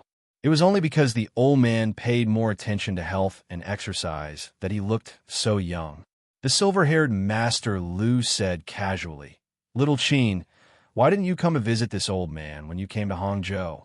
Let me do my best as a host." Qin Sheng said honestly, "Master Lu, I didn't know that you were in Hangzhou. Moreover, I just came to Hangzhou not long ago." "Qingyan, this is your fault." Master Lu looked at Xue Qingyan and said with a smile, Xue Qingyan said naturally. I was afraid that Qin Sheng would disturb your peace. Little Qin, I heard from Qingyan that your calligraphy is good. What do you think of my calligraphy? Master Lu took a few steps back and reached out his hand to ask Qin Sheng to come up and take a closer look. Qin Sheng quickly declined and said, Master Lu, I just have nothing to do in my daily life. It's not easy for me to go up to the Hall of Elegance. I dare not talk about your calligraphy. The old master pointed at Qin Sheng and said, Little Qin, you are too modest. I have seen your calligraphy. The reason why I asked Qingyan to bring you here is that I want to communicate with you. To be honest, people think that the older you are, the better your calligraphy will be. In fact, I think that is taking advantage of your seniority. At least after I have seen your calligraphy, I admit that I am inferior. Qin Sheng was surprised. When did Sister Xue see his calligraphy? It seemed that she had no impression of it. Xue Qingyan did not explain. She just stood not far away with a smile and let Qin Sheng and Master Lu communicate with each other. This old man was not simple in Hangzhou. Qin Sheng said with interest, I think that when it comes to self-cultivation, if you deliberately compare yourself with others, you will lose first. Well said. Master Lu praised him. But then he said, Qin Sheng, your calligraphy is really good. What makes me more curious is that your calligraphy is quite similar to a piece of calligraphy that I have collected. I don't know if you are related to this senior. Master Lu is talking about? Qin Sheng asked curiously. His calligraphy was copied in the Bailin Museum for a few years. The rest was taught by his grandfather's words and deeds. Finally, he had achieved what he had today. Master Lu said to the doorman not far away, Please bring out my treasured calligraphy. The two doormen immediately picked up the red sandalwood box next to them and opened it slowly. They took out the calligraphy inside and then opened it under Master Lu's signal. Qin Sheng and Xue Qingyan looked curious. Qin Sheng stared at it. When the calligraphy just revealed its true appearance, Qin Sheng's eyes were just a little confused. When the calligraphy slowly unfolded, Qin Sheng's face was immediately filled with astonishment. When he saw the signature at the end, Qin Sheng was completely shocked. He said subconsciously, This is my grandfather's calligraphy. His words were like a clap of thunder. Chapter 222. Surprise and loss. Master Lu said that his treasured calligraphy and Qin Sheng's calligraphy were quite similar. Qin Sheng was puzzled at that time and guessed that it might be his grandfather's calligraphy, but he thought that his grandfather would not have any interaction with Master Lu, so he just thought about it. But when Master Lu took out this calligraphy, Qin Sheng became more and more confused. Why did it feel so familiar? Could it really be his grandfather's calligraphy? When he saw the unique inscription at the end, Qin Sheng could not help but exclaim. Because only his grandfather understood the meaning of the inscription, even he himself did not know. Because the inscription was in 4 oracle bone script, and it was an untranslated oracle bone script. Master Lu did not expect to have such an adventure today. When Xue Qingyan sent the photo of Qin Sheng's calligraphy to him, he felt strange at that time. It was very similar to the calligraphy treasures of an otherworldly master that he had collected. Would there be an unknown story behind it? So he called Xue Qingyan.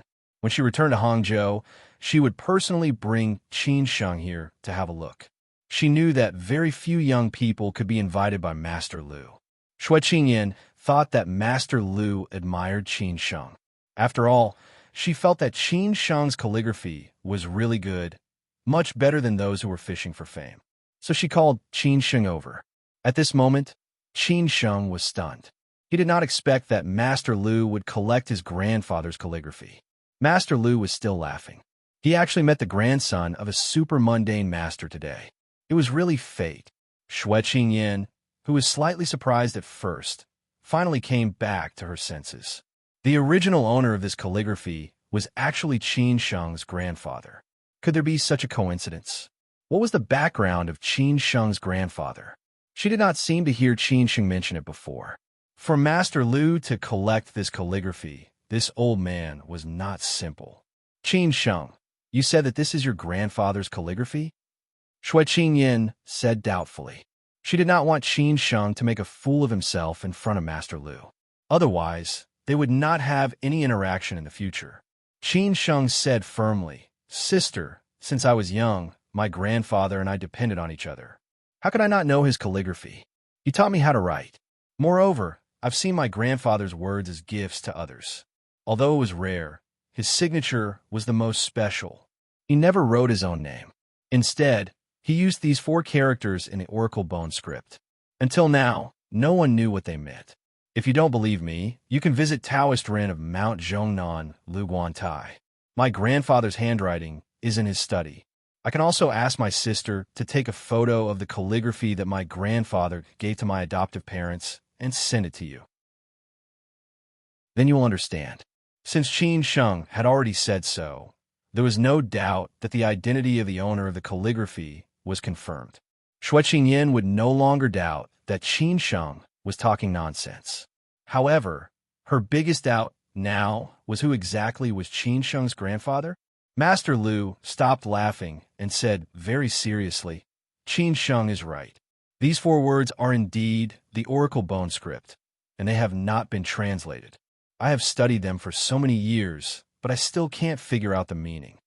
Shui Qingyan said thoughtfully, "I didn't expect that Master Lu and old Master Qin would have such a relationship. Now I finally understand why Master Lu wants to see Qin Sheng. He must have found some clues in the midterm." Before Qin Sheng could ask how Master Lu got the calligraphy, Master Lu asked first, "Qin Sheng, I don't know if old Master Qin is still alive. I want to see his true face." Shui Qingyan sighed and said, "Master Lu, it's a pity. Old Master Qin passed away a few years ago." After hearing this, Master Lu's eyes instantly dimmed. After the surprise, he did not expect to be disappointed. He could only say, "It seems that I have no fate with old Master Qin." "Master Lu, how can you say that? Today you met old Master Qin's descendant. Is this also a kind of fate?" Shui Qingyan said euphemistically. Master Lu sighed and said, "Qingyan is right. It seems that I am too stubborn and fell behind." Qin Sheng did not care about this. He was concerned about his grandfather. He gritted his teeth and said, "Master Lu, I don't know how you got this calligraphy." Master Lu looked at Qin Sheng and thought for a moment. He said, "It's a long story. I have heard about old Master Qin's anecdotes. At least on a certain level, old Master Qin can be considered as a master. But I have never seen him before. 10 years ago, I went to Beijing and met an elder by chance. We talked about old Master Qin and we got along well. Then the elder gave me this calligraphy. The 4 words selflessness and inaction are also the state that I have been pursuing for so many years. But my understanding is too low. I have always wanted to find this master to give me some advice, but I have never had the chance." "Beijing?" Qin Sheng muttered to himself. Then he said in surprise, "Master Lu, what is this elder's name?" Master Lu said slowly, "Chen Changsheng." After hearing these 3 words, Qin Sheng was directly stunned on the spot. His expression was extremely complicated. He really did not expect that he would gain so many surprises today. Qin Sheng was a little excited and asked eagerly, "Master Lu, I want to meet this elder. You just need to tell him that my name is Qin Sheng and I am old Master Qin's grandson. He will definitely meet me." "It seems that there is a story between you and old Master Qin," Master Lu said in surprise. He did not expect that Qin Sheng was so not simple. Now he was more and more curious about this young man. Qin Sheng shook his head directly and said, "No, there is no story between me and old Master Qin. But I have to meet him." "Why?" Shui Qingyan was a little confused. She also gained a lot today. Qin Sheng was definitely not that simple. His grandfather was definitely a master that Master Lu admired so much. Qin Sheng said slowly, "Because I was an orphan since I was young. My grandfather and I depended on each other. I don't know anything about my parents. Before my grandfather passed away, he told me that if I wanted to know about my background, I should go to Beijing and find an old man called Chen Changsheng. Obviously, the old Master Chen that my grandfather mentioned was the old Master Chen that Master Lu knew. So I have to meet him." "Your background?" Shui Qingyan stared at Qin Sheng. She did not expect that this would be involved. Things seemed to be a little complicated. What kind of background did Qin Sheng have? Qin Sheng nodded heavily and said, I want to know about my background and the news about my parents. So I have to meet old Master Chen. Master Lu, it seems that only you can help me. Shui Qingyan also hoped that Qin Sheng would get what he wanted. She looked at Master Lu and pleaded. Master Lu sighed and said, Hey, Qin Sheng, it is not that I don't want to help you. It is that I have not seen old Master Chen for a few years. Old Master Chen's whereabouts have always been erratic. If you want to meet him, you can only rely on fate. I don't even know if old Master Chen is still alive. Qin Sheng's mood was similar to Master Lu's just now. After great joy came great sorrow. Originally, he thought that he was going to know about his background. He did not expect to hear such news. His face was full of disappointment and unwillingness. Master Lu quickly said, However, Qin Sheng, don't be disappointed. I can find a way to find out. After all, I have been in contact with the descendants of the Chen family. I should be able to find out. Once there is news, I will contact you immediately. Hearing this, Qin Sheng was excited again. He quickly said, Thank you, Master Lu. Thank you so much. Master Lu waved his hand and said, We can be considered friends despite the difference in age. Today's ups and downs are really interesting. However, Qin Sheng, I want to ask you one last question. You have to tell me the truth. Master Lu, go ahead, Qin Sheng said calmly. Master Lu said in a deep voice, You really don't know the meaning of the 4 oracle bone inscriptions? Qin Sheng replied almost without hesitation, Master Lu, I really don't know. I have no reason to lie to you. Master Lu sighed and said, Forget it. It seems that I have no fate to know in this life. They had lunch in Master Lu's yard.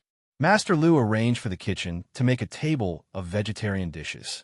However, they opened a bottle of wine, which was rare. The wine was the most common Maotai. However, the packaging was different from that on the market.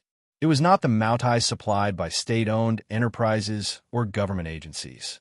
Shui Qingyan saw Qin Sheng staring at the wine bottle. She smiled and explained, This wine can't be bought. It was specially made by the Maotai factory for Master Lu's 60th birthday. They are all worldly possessions. I seldom drink, so I didn't touch them. Today, I am in a good mood, so I asked you to drink with me. Good rain in the right season, good wine is even better.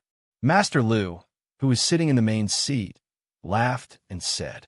It could be seen that Master Lu was in a very good mood. After a few glasses of wine, Master Lu said directly, Qin Sheng, I heard from Qingyan that you will stay in Hangzhou to develop in the future. Qin Sheng smiled and nodded. Yes, Master Lu, that is my current plan. Then you can come to visit me when you are free in the future. We can have in-depth exchanges. I think you should have inherited a lot of old Master Qin's legacy since you have followed him for so many years. We can drink tea and talk about Taoism. When we are excited, we can also write impromptu. Isn't it great? Master Lu took the initiative to invite him. There were no more than 3 young people in the whole Hangzhou city who had this honor. It should be known that those who could walk into Master Lu's yard were definitely the leaders in Hangzhou city, not to mention young people. Shui Qingyan was extremely excited.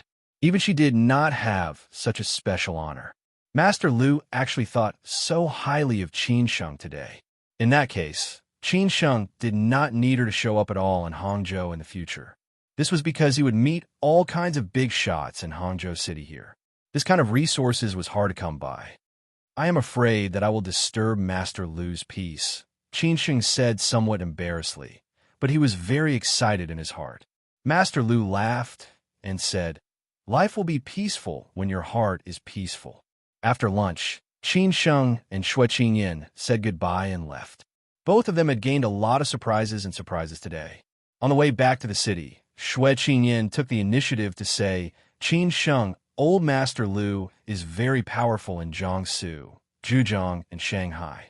As for how powerful he is, you will know in the future. If you can become old Master Lu's disciple, you will have a bright future. I can see that old Master Lu appreciates you very much. Qin Sheng knew what Shui Qingyan meant and replied, Sister, let's leave it to fate. There is no need to be so deliberate. The reason why Master Lu did this today may be just that I am old Master Qin's grandson. Shui Qingyan smiled faintly and said, "Well, I am just saying. You can judge the situation by yourself." Then she asked, "But I did not expect you to have so many stories. Your family background should not be simple. After all, your grandfather is not simple." I knew my grandfather was not simple since I was young. But my grandfather is my grandfather, and I will only be myself. As for my family background, I did not think too much about it. I just want to know whether my parents are still alive, where they are, whether I have other relatives. After all, I have been an orphan for more than 20 years, Qin Sheng sighed and said. Shui Qingyan held Qin Sheng's hand subconsciously and said, "Don't worry, they're definitely still alive. Since you want to see them so much, they must be waiting for you." Chapter 2:23. Were they considered friends? No matter what, after meeting Master Lu, Qin Sheng more or less had hope. Everything that Qin Sheng wanted to know was only known to that old man, called Qin Changsheng. Regarding his background, the news of his parents, the life of his grandfather, these were what he wanted to know the most. What kind of old man, what kind of life did he have, what kind of ups and downs did he go through to live in seclusion at the foot of Mount Zhongnan and eventually die a nameless death? When Qin Sheng was young, he did not know much about his grandfather. He felt that his grandfather was similar to most old men, except that he was stricter than them and forced him to learn many things. The older Qin Sheng grew, the more he felt that his grandfather was not simple. Those masters whom he met when he was young were already legendary figures in the eyes of ordinary people. However, his grandfather could chat happily with them. He could tell that they respected his grandfather from the bottom of their hearts. After leaving Xi'an, these people, such as Jiang Xianbang, Zhuang Zhou, and Master Lu, could all guess that his grandfather was not an ordinary person. After returning from Maijiawu to the city, Shui Qingyan insisted on dragging Qin Sheng to go shopping. She said that Qin Sheng's clothes were wrinkled, and she guessed that Lin Su did not buy any clothes for him recently. Qin Sheng just forgot to iron them. Usually, Lin Su would iron his formal clothes and hang them in the cloakroom. Shui Qingyan insisted on dragging Qin Sheng to Hangzhou Tower, which was a famous luxury shopping center in Hangzhou City. However, Qin Sheng insisted on only buying some ordinary and practical things. He was just an ordinary worker now. He really could not afford to have that kind of face. Others would only say that he was acting cool.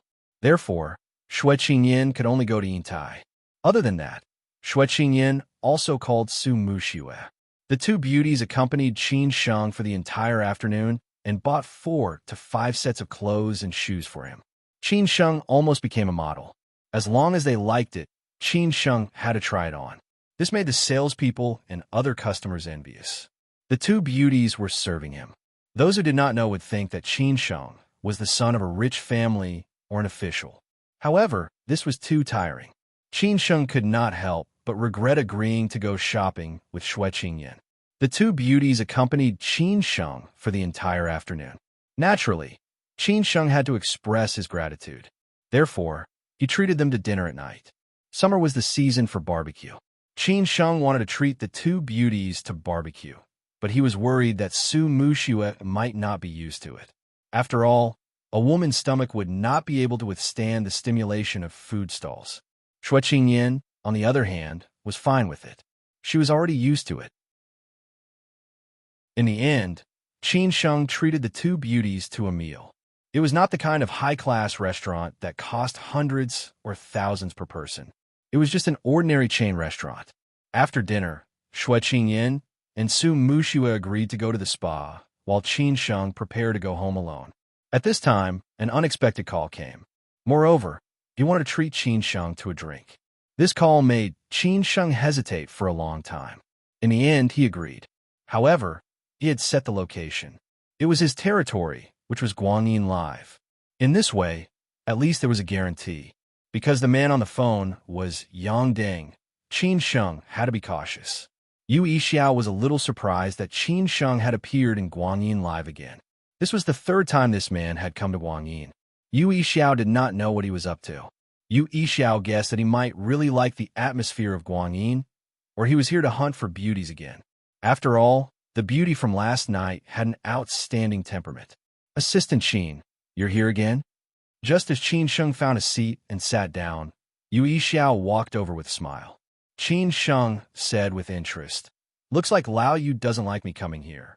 What are you saying? I can't wait for Assistant Qin to come here every day," Yu Yixiao joked. After all, there are quite a number of beauties here in Guanyin. Qin Sheng immediately understood what he meant. He said casually, "Lao Yu, you're thinking too much. I'm a good man with a girlfriend. It's just that my girlfriend is on a business trip recently. That's why I invited a friend over tonight." Yu Yixiao was very gossipy. "Oh, you invited a friend. What about the beauty from last night?" Qin Sheng pointed at Yu Yixiao and said, "Ha ha ha ha. I knew you must be thinking too much. I don't have that much charm to conquer a beauty of that level at our first meeting. Moreover, I'm not very interested in this kind of thing. The beauty from last night is a friend of mine. We haven't seen each other for a long time, so she gave me a surprise." "Oh, I see. You don't know the expressions of the men at the scene after that beauty was taken away by you." Yu Yixiao laughed out loud. Qin Sheng smiled and said, "I understand." After they chatted for a while, Yang Deng appeared in Guanyin Live. After looking around, he found Qin Sheng and sat down directly. He asked the waiter for 2 bottles of iced 1664.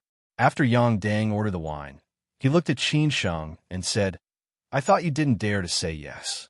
Qin Sheng said directly, "To be honest, I'm a little scared. I'm afraid that you'll settle accounts with me later. But after all, I'm a man and I want to save face. Finally, you're in Hangzhou. I don't dare not come. You're quite thoughtful. I don't like this kind of friend who is too shrewd." Yang Deng raised the corner of his mouth and said with a hint of evil charm. Qin Sheng responded immediately, "If we were friends, I definitely wouldn't think too much. But we're not friends yet. I almost killed you once, so I have to think too much. After drinking this glass of wine, are we friends?" The waiter quickly brought the wine. Yang Deng filled up his glass and said. Qin Sheng was a little hesitant. Yang Deng laughed and said, "It seems that you still don't believe me. You're too suspicious. Yang Deng, never stab my friends in the back. If I didn't treat you as a friend that night on Nanshan Road, I would have dared to keep you here, and I wouldn't have invited you to drink tonight. I'm just happy to meet you. After all, we're of the same age." Qin Sheng said slowly, "Everyone's way of life and standpoint are different. If our positions were reversed, I definitely wouldn't do this. But I want to live, so I have to be cautious. Now that you put it this way, I can understand. I heard about what happened to you in Shanghai later. Taking a step back, if I want to deal with you, I only need to tell Yin Chaozong that you're in Hangzhou. I don't need to do anything at all," Yang Deng said without hiding. Qin Sheng's face changed slightly. He was very clear that Yin Chaozong would know that he was in Hangzhou sooner or later. He had to stand firm before Yin Chaozong knew. With the help of external forces, he could guarantee that Yin Chaozong at least wouldn't dare to do anything to him in Hangzhou. "But don't worry. I said that I treat you as a friend, so I won't betray my friend. If you treat me as a friend, if Yin Chaozong comes to Hangzhou, I will also stand on your side." Yang Deng took the initiative to extend an olive branch. Qin Sheng stared at Yang Deng and said nothing. Yang Deng said helplessly, "Now are you doubting my starting point again? Why do I take you so seriously? You really make me speechless. I really can't stand people who are wishy-washy." Qin Sheng also felt that he thought too much. If Yang Deng really wanted to do something to him, there would be many ways. As long as he stuck to the bottom line and didn't make any mistakes, he would use time to test Yang Deng. So Qin Sheng didn't think too much. He directly picked up the glass and said, "Drink. That's more like it," Yang Deng said in a deep voice. He, who is usually serious in speech and manner, smiled today. Yang Deng really admired Qin Sheng. He didn't have a strong background, but he had done a lot of things in Shanghai. He even dared to provoke the famous big young master, Yin in Shanghai, and snatched away the beloved daughter of the Lin family in Ningbo. He really had guts. He didn't think that Qin Sheng was impulsive and brainless. After all, not everything in life should be overcautious and indecisive, weighing the pros and cons after drinking a glass of wine, Qin Sheng and Yang Deng became nominal friends. But the word friend still had to stand the scrutiny of time and experience. Otherwise, it would only be a word. I heard many versions of the story about you and Yin Chaozong. I don't know which one is true. Everyone said that you snatched away Yin Chaozong's fiancée, and then Yin Chaozong killed both of you. At first, I thought it was true and sent people to look for you. Both of you were indeed missing, but I didn't expect to meet you in Hangzhou after half a year. You really surprised me. Yang Deng talked about Qin Sheng's past. Qin Sheng sighed and said, he really wanted to kill me. I almost died in his hands. Maybe I was lucky. The King of Hell didn't want to kill me, so he spared my life. Later, I recuperated for half a year. When you saw me, it was the second day after I came to Hangzhou. I never believe in luck. I only believe in strength, Yang Deng said disapprovingly. Qin Sheng laughed and said, what about that night? We're different. That's why we can sit together and drink today. I admit that I'm not as good as you. I owe you my life, and I'll pay you back sooner or later, Yang Deng said casually without feeling embarrassed. Qin Sheng laughed and said, you're also a man with temperament. You can find out what kind of person I, Yang Deng, am in Hangzhou City. I will never be merciful to my enemies, but I will do anything for my true friends, Yang Deng said confidently. This was his style of doing things. Qin Sheng raised his glass and said, let's not talk about anything else tonight. We just drink. We must enjoy ourselves in life. We'll get drunk 36,000 times, Yang Deng echoed. After that, they laughed at the same time. At this moment, Qin Sheng felt a little congenial. However, before they drank too much, Qin Sheng's trouble came. The eldest miss of the Chow family called and shouted in panic, Qin Sheng, come and save me. Someone wants to beat me. Qin Sheng could hear that it was a little noisy over there. He couldn't help frowning and saying, what's going on?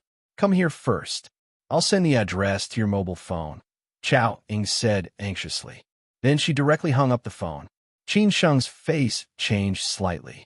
He was afraid that Yuan Ku, Qin Buping, and the others would vent their anger on Chow Ing or threaten Chowda in order to deal with Chowda. So he quickly got up and left. I have something urgent. I have to go now. I'll treat you to a drink another day, Qin Sheng said helplessly. Yang Deng wondered what happened. Qin Sheng explained, a friend is in trouble. I have to go there to help. I have nothing to do. I'll go with you. I'll have one more helper, Yang Deng stood up and said. Qin Sheng hesitated for a moment and nodded. Okay. After all, they were in Hangzhou. Yang Deng was also a respected person. He might be able to help. Besides, with Yang Deng's skills, even if they faced the other party, they would definitely not be at a disadvantage. Chapter 2:24. Then you stay among the 3 children of the Chow family. The eldest, Chao Zhang, was sensible. Chowda also let him be. On Chao Zhang's 18th birthday, Chowda had a good chat with him. Chowda said that he would not stop him from doing whatever he wanted before he graduated from college. Whether he wanted to pick up girls, play music, or travel around the world, he could arrange his own life and time, but he had to take over after college. The second child, Chao Ying, was an absolute adolescent rebellious girl. She had always been against her parents. Anyway, her parents did not allow her to do it. She wanted to try it. She smoked, drank, skipped classes, fought, dyed her hair, got tattoos, went to nightclubs, and so on.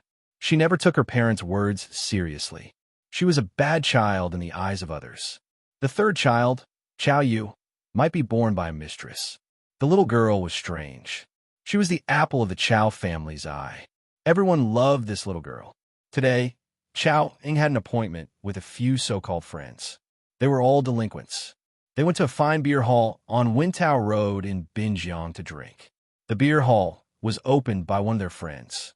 After drinking, they came out and walked on Wintao Road. They happened to meet 2 rich second generations. Chao Ying was pretty, but she had a bad temper. She was drunk, so she started to quarrel with the driver. In the end, she picked up a stone from the side and smashed the driver's Porsche. She was in big trouble. They were 3 women and 2 men. The opposite side was 4 men. They did not beat them. They just asked people to surround them and let them find someone to solve the problem. If they could not pay, then there were only two choices: call the police, or the woman accompanied them for a week. They were all children who had not graduated from high school. They had already been frightened after such a big trouble.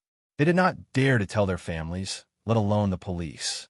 Chao Ying subconsciously thought of Qin Sheng, so she asked Qin Sheng to come and help. In the end, they could only ask their parents for help. How is it? Did you find a person? I can tell you that it is useless to find anyone today. The Porsche owner squinted and smiled. He wanted to see how much trouble these children could cause. Chao Ying was afraid, but she did not admit it. She snorted and said, "Isn't it just a broken Porsche 911? Any car in my family is more expensive than yours. Why are you so proud?" As soon as Chao Ying finished speaking, a man next to her raised his arm and was about to beat her up. He said, "You are a bitch. You have a bad mouth. You are rich. Pay for the car. If you don't, I will sell you to be a prostitute." "You're the bitch," Chao Ying said angrily. The man subconsciously wanted to provoke Chao Ying, but he was stopped by the Porsche owner. "Old ma, don't bother with this little kid. You will have time to play later. I'll give you another half an hour. If you can't solve it in half an hour, then I can only do it my way." The Porsche owner stared at Chao Ying and snorted. Chao Ying's friend said in fear, Ying, what should we do?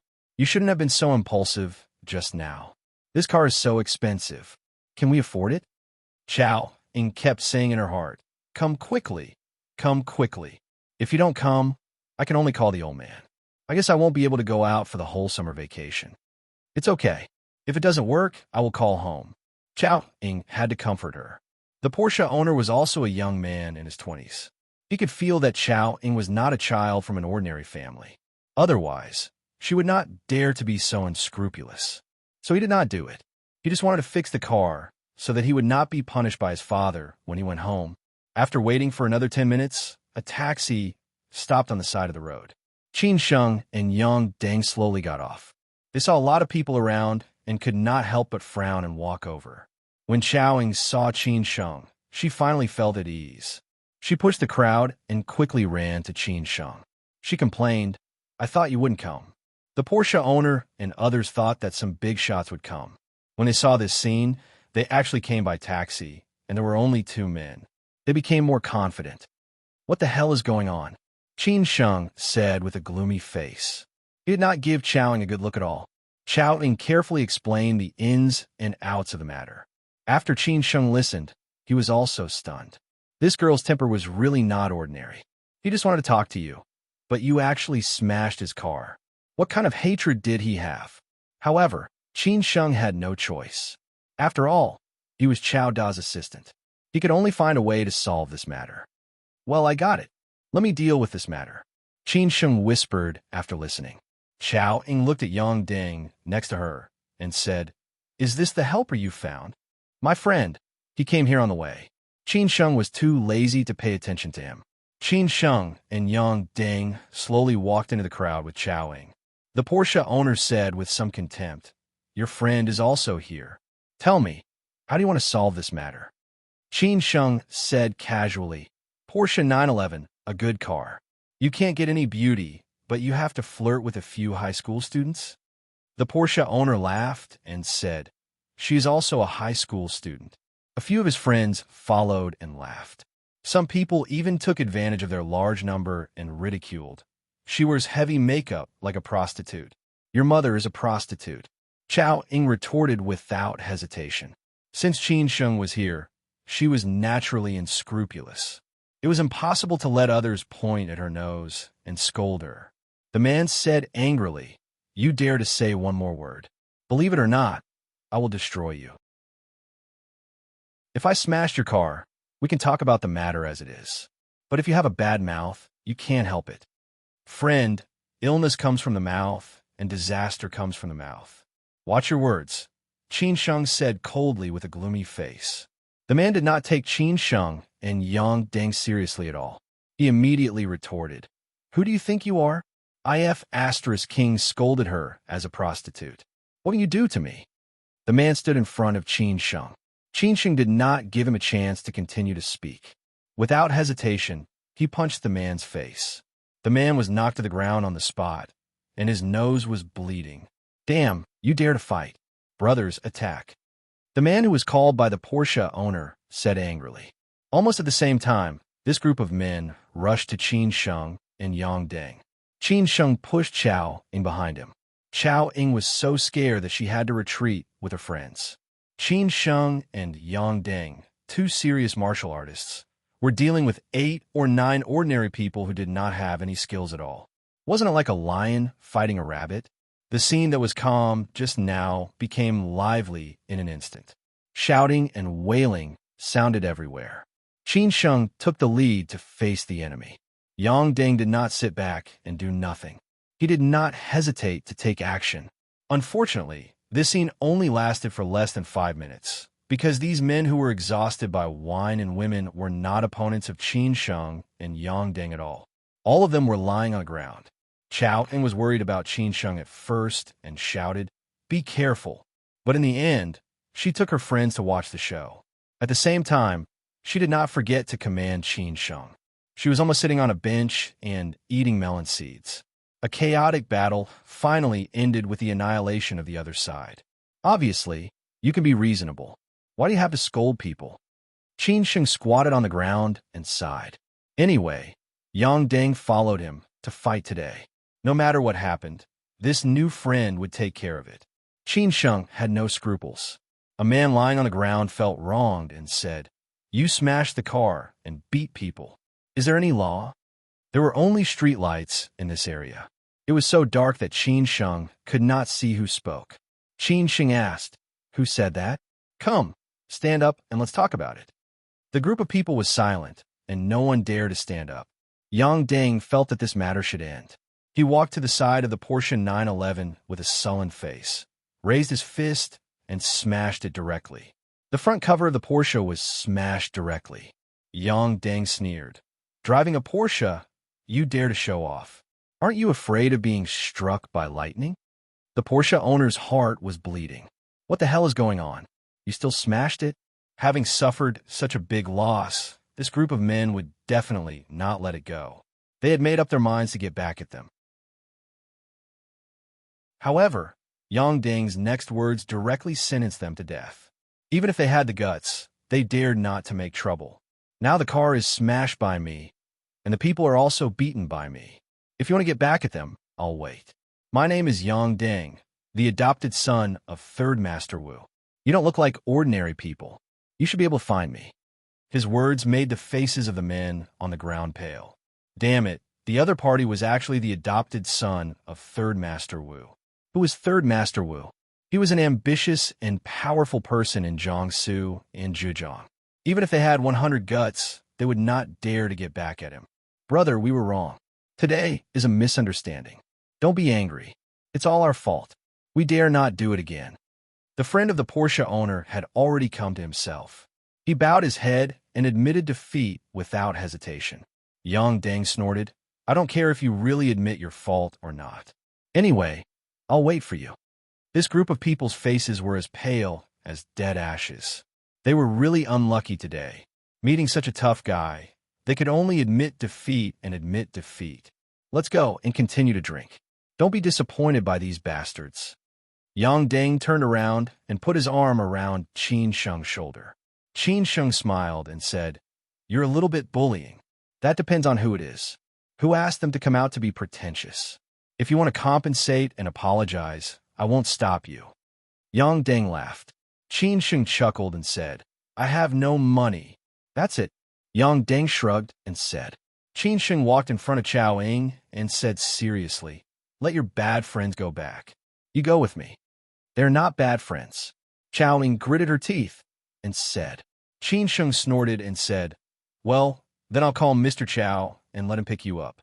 Chao Ying heard this and was afraid that Qin Sheng would really call her. She quickly turned around and said, "You take a taxi and go back. I'll call you tomorrow." When these friends heard this, they were relieved. They quickly said goodbye and left. Finally, they got out of this whirlpool. After Chao Ying's friends left, Qin Sheng and Yang Deng were also ready to leave. Qin Sheng shouted to Chao Ying, who was still staring at the group of men proudly. Let's go. Just like that? What about them? Chao Ing had never experienced such a scene. Their fights were just small ones. It was not appropriate for them to leave just like that, since the matter was so serious. Qin Sheng was speechless. Then you stay. Chapter 225. Compromise with each other. The children of the poor matured early, and the children of the rich were more mischievous. Qin Sheng thought that Chao Ing was mischievous. Maybe they had more opportunities to make mistakes. Maybe it was because of their family background that they were so unscrupulous. After leaving the scene of the incident and walking to the roadside, Qin Sheng had not paid attention to Chao Ing. He asked Yang Ding next to him, "What's up? Find a place to eat some supper?" Yang Ding took out his mobile phone and looked at the time. "Okay, it's still early. I'll listen to you. I'm not familiar with Hangzhou, and I don't know where there is a supper shop nearby. You are the local tyrant. You find a place," Qin Sheng said casually. He looked back at Chao Ing, who seemed to not take the previous incident seriously, and sighed slightly. After Yang Ding called his friend to ask, he took Qin Sheng to a famous food stall nearby by taxi. Qin Sheng and Chao Ing sat in the back. Chao Ing said excitedly, "Qin Sheng, you were so handsome just now. You were so much more handsome than the boys in our school fighting. If you were in our school, you would definitely be the most handsome boy in our school. Qin Sheng, can you teach me a few moves in the future? Whose child is this? She is so young, but does not learn good things," he asked with interest. Chao Ing heard this and snorted. "I want to praise you. How can you say that to me? Well, your perfect image in my heart has collapsed." Qin Sheng snorted. "No one will treat you as a mute if you don't speak." Ugh. Chao Ing was stunned, but she still shut up. Qin Sheng was now in control of her life and death. If she annoyed Qin Sheng, she could not guarantee that he would complain to her father. That would be terrible. Qin Sheng continued, "I don't want this kind of thing to happen again. I am your father's assistant, but not your nanny. Don't call me for everything. If you have the ability to make trouble, you have to bear the price. If others help you, they will only make you suffer more." After Chao Ing heard it, she was a little surprised. After staring at Qin Sheng for a few seconds, she suddenly burst out, "Don't lecture me like an adult. You are not related to me. What right do you have to lecture me? Just because you just helped me out. Don't think that I will be grateful. Who do you think you are? You are just a dog of our Chao family. You do whatever our family tells you to do." After Qin Sheng heard this, he slapped Chao Ing without hesitation. The slap directly stunned Chao Ing. He would not spoil such a rebellious girl. The driver and Yang Ding in the front were shocked. Yang Ding was speechless. "Qin Sheng, don't be so impulsive. She is still a child." "I'm just teaching her how to behave," Qin Sheng said disapprovingly. Then he turned to stare at Chao Ing and continued, "I now understand why you had an accident today, and I regret coming to help you. A child like you should be taught a lesson by an outsider, so that you know what manners are. Don't make your parents lose face outside, and don't make trouble for them. They're busy enough. Don't think that just because you are a child, you can be unscrupulous. Not everyone has to spoil you." Chao Ing covered her face with some horror and said, "You dare to hit me. You actually dare to hit me. You know that my parents have never hit me." Hearing this, Qin Sheng said angrily, "If you say one more word, I will continue to slap you. Go back and tell your parents that I hit you." Chao Ing was obviously scared. She covered her face and did not dare to speak. She could only sob in a low voice, crying a little sadly. Qin Sheng did not bother to pay attention to her. Hitting her was also for her own good, so that she would not make bigger mistakes in the future. "Go to Joshi Rose Garden and send her home first," Qin Sheng told the driver in the front. Yang Ding had no opinion. Anyway, it was really troublesome to follow Qin Sheng tonight. On the way, no one spoke again. Yang Ding did not feel embarrassed. He played with his mobile phone alone. Anyway, it was not far from Joshi Rose Garden. Chao Ing had been looking out of the window, and no one knew what she was thinking. When they arrived at Joshi Rose Garden, Qin Sheng called Chao Zhang and asked him to come out to pick up Chao Ing. Chao Zhang wondered why Qin Sheng was with his sister, but he still came out and waited at the main door. After the taxi stopped, Qin Sheng had already seen Chao Zhang at the door. He turned to Chao Ing next to him and said, "We are here. Get off. Your brother is waiting for you." Chao Ying suddenly asked, "Qin Sheng, are you really not afraid that I will tell my parents?" "Whatever." Qin Sheng was too lazy to pay attention to her and got off directly. Slowly walking to Chao Zhang, Qin Sheng whispered, "You take her home and tell your father that I have something to do, so I have to go first." "Well, what happened? Why did she come back with you?"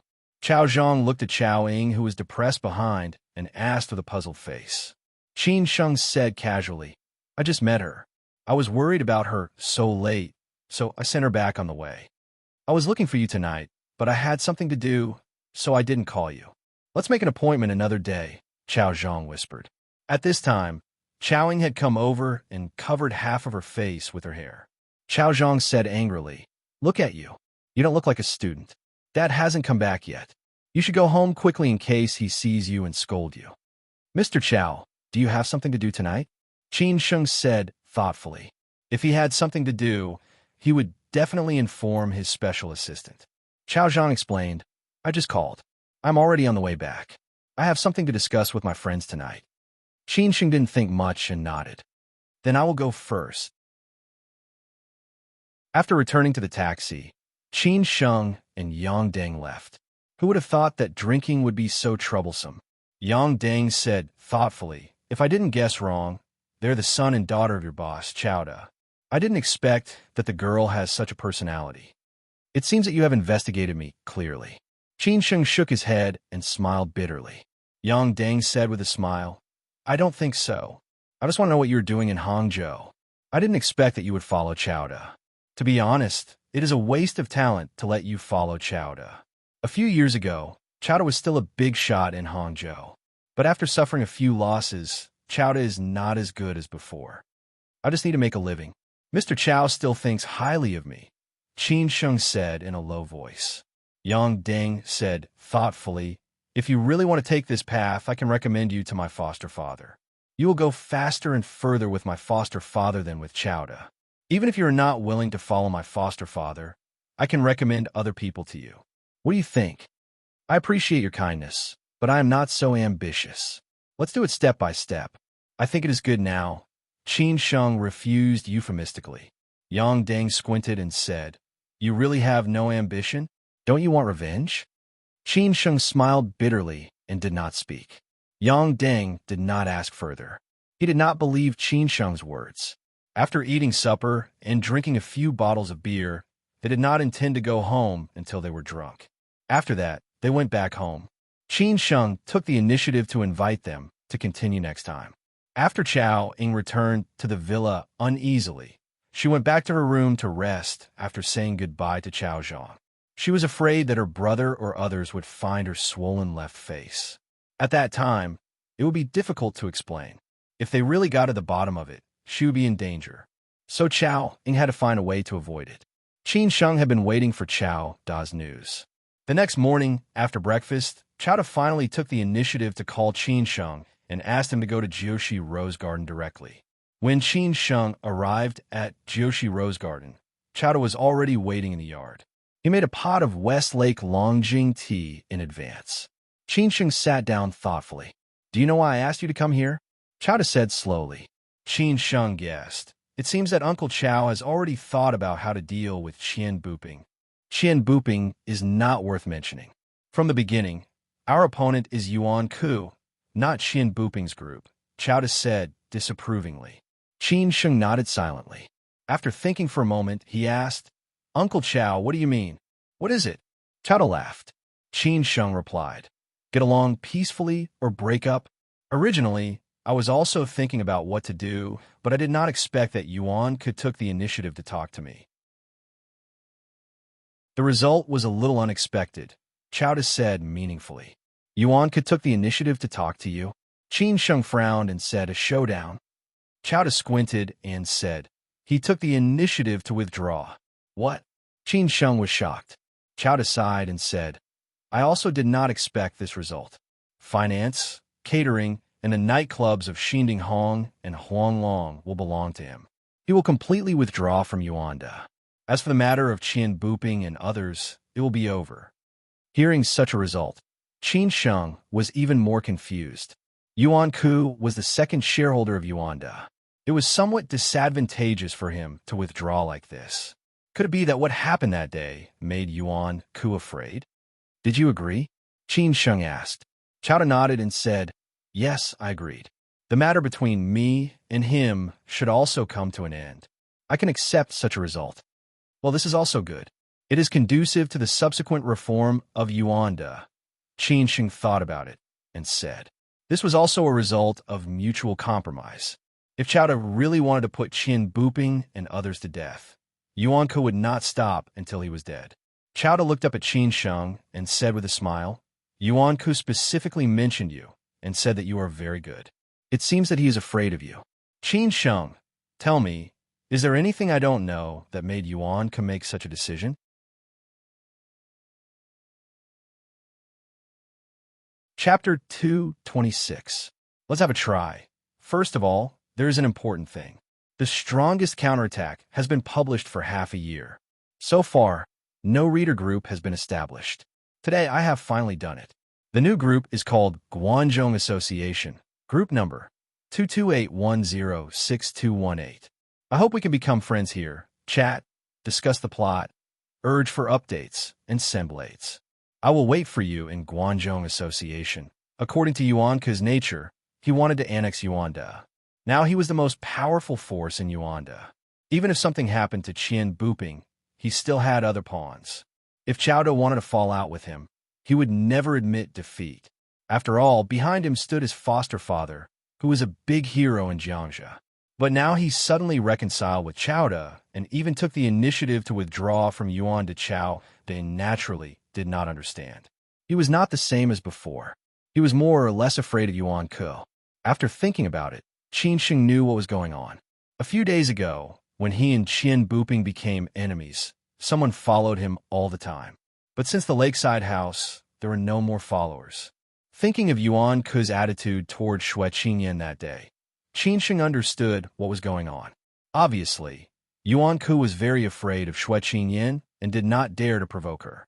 Secondly, he guessed Qin Sheng's background and then associated Chowda with him. Finally, he made such a decision. 2 days ago, I was drinking tea with my friends at the lakeside house. I happened to meet Yuan Ku and Qin Buping. At that time, I almost fought with them. Later, my friend appeared to solve the problem. Yuan Ku seemed to be afraid of her. Apart from that, I can't think of anything else. Qin Sheng explained without hiding anything. Chowda did not ask what this friend's name was, nor did he want to thank this friend. Chowda, who was experienced, was not a young man who tried to curry favor with others. He would keep a distance and a sense of propriety. Moreover, he knew Qin Sheng's biggest secret. His father was Qin Chang'an. It was not surprising that he had all kinds of connections. No matter what, I have to thank you for this, Chowda said with a smile. Qin Sheng shook his head and smiled. Uncle Chow, I just did what I should do. This is also my duty. You don't have to say anything. After a moment of silence, Chowda said, the biggest obstacle in Yuanda has been removed. Now we can carry out a thorough reform. I want to talk to Zhou. If he can take the initiative to quit, it will be the best. If he can't, I can only be ruthless. So I want you to manage the company. Do you have a confidence? Qin Sheng declined in a hurry as he said, Uncle Chow, I can't do that. I'm not being modest.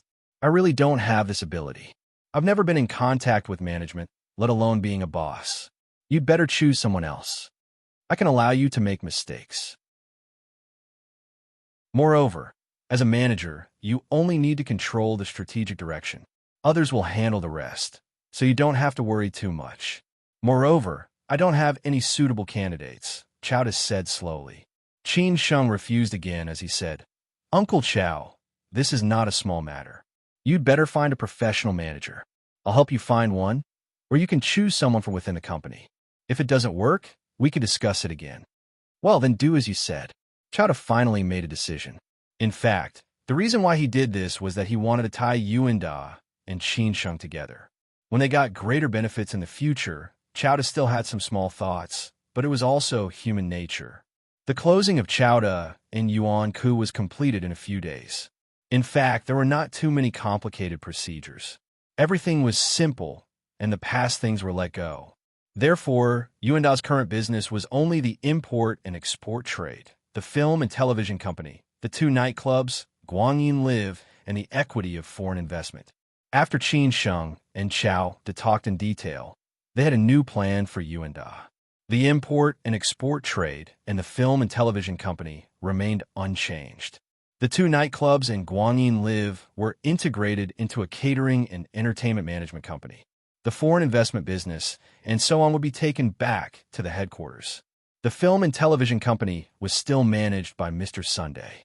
After all, he was a person in the circle and rarely participated in the internal disputes of Yuanda. Previously, Yuanda did not invest much in the film and television, which made him somewhat angry. Qin Sheng was very optimistic about the future of the film and television company. Therefore, Chowda and Mr. Sun had a good talk and promised to support the film and television company. Qin Sheng was the person in charge of the catering and entertainment management company.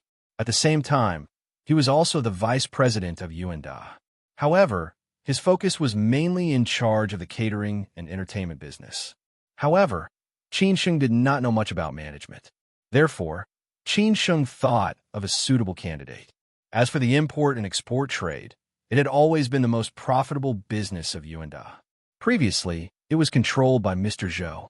After Chowda and Mr. Zhou talked in detail, he finally did not let Mr. Zhou leave Yuanda. Instead, he gave him another chance and let him continue to be in charge of the whole Yuanda. The past things were let go. If he did nothing in the future, he would be kicked out of Yuanda without hesitation. In order to limit Mr. Zhou's power, the person in charge of the import and export trade was replaced by a collateral relative of Chowda.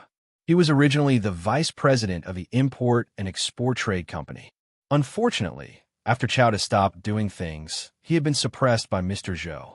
This time, he could finally hold his head high. When Chowda announced his decision at the management meeting, everyone was shocked. Qin Sheng, who was less than 30 years old, became the vice president of Yuanda. They all began to think about how to climb on this big ship. Qin Sheng was thinking about how to run his catering and entertainment management company. First of all, he needed to find a suitable manager to help him. Second, he needed to reform Yunding and Pali. A new ruler brought his own ministers. Qin Sheng must firmly control them. Finally, he needed a dream of Guanyin. To put it bluntly, these all needed talents, and they must be his own people. How to find them? Qin Sheng thought about it, and thought of Changbaji and the group of old people in Shangshan Ruoshui, especially those people in Shangshan Ruoshui.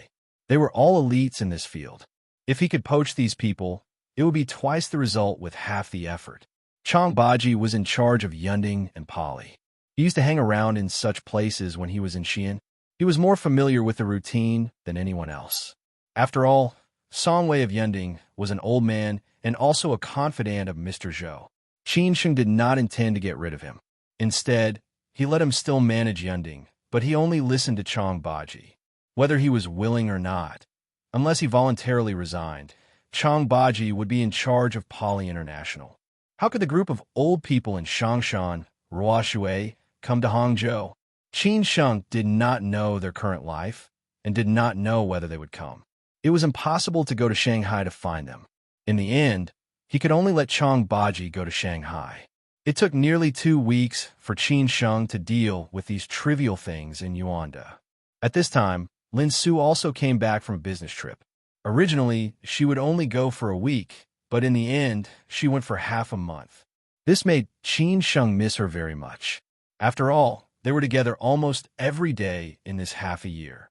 In this half a month, they could only call to comfort each other. On the day when Lin Su returned to Shanghai, Qin Sheng went to the airport early to pick her up. However, Lin Su's colleagues were there, so Qin Sheng could not do anything too out of line.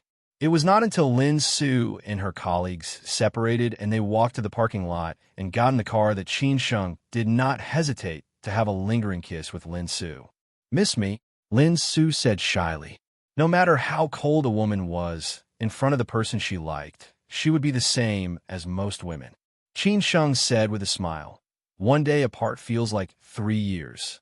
We haven't seen each other for half a month, and I feel like decades have passed. If you don't come back, I may die alone. You start to be glib again.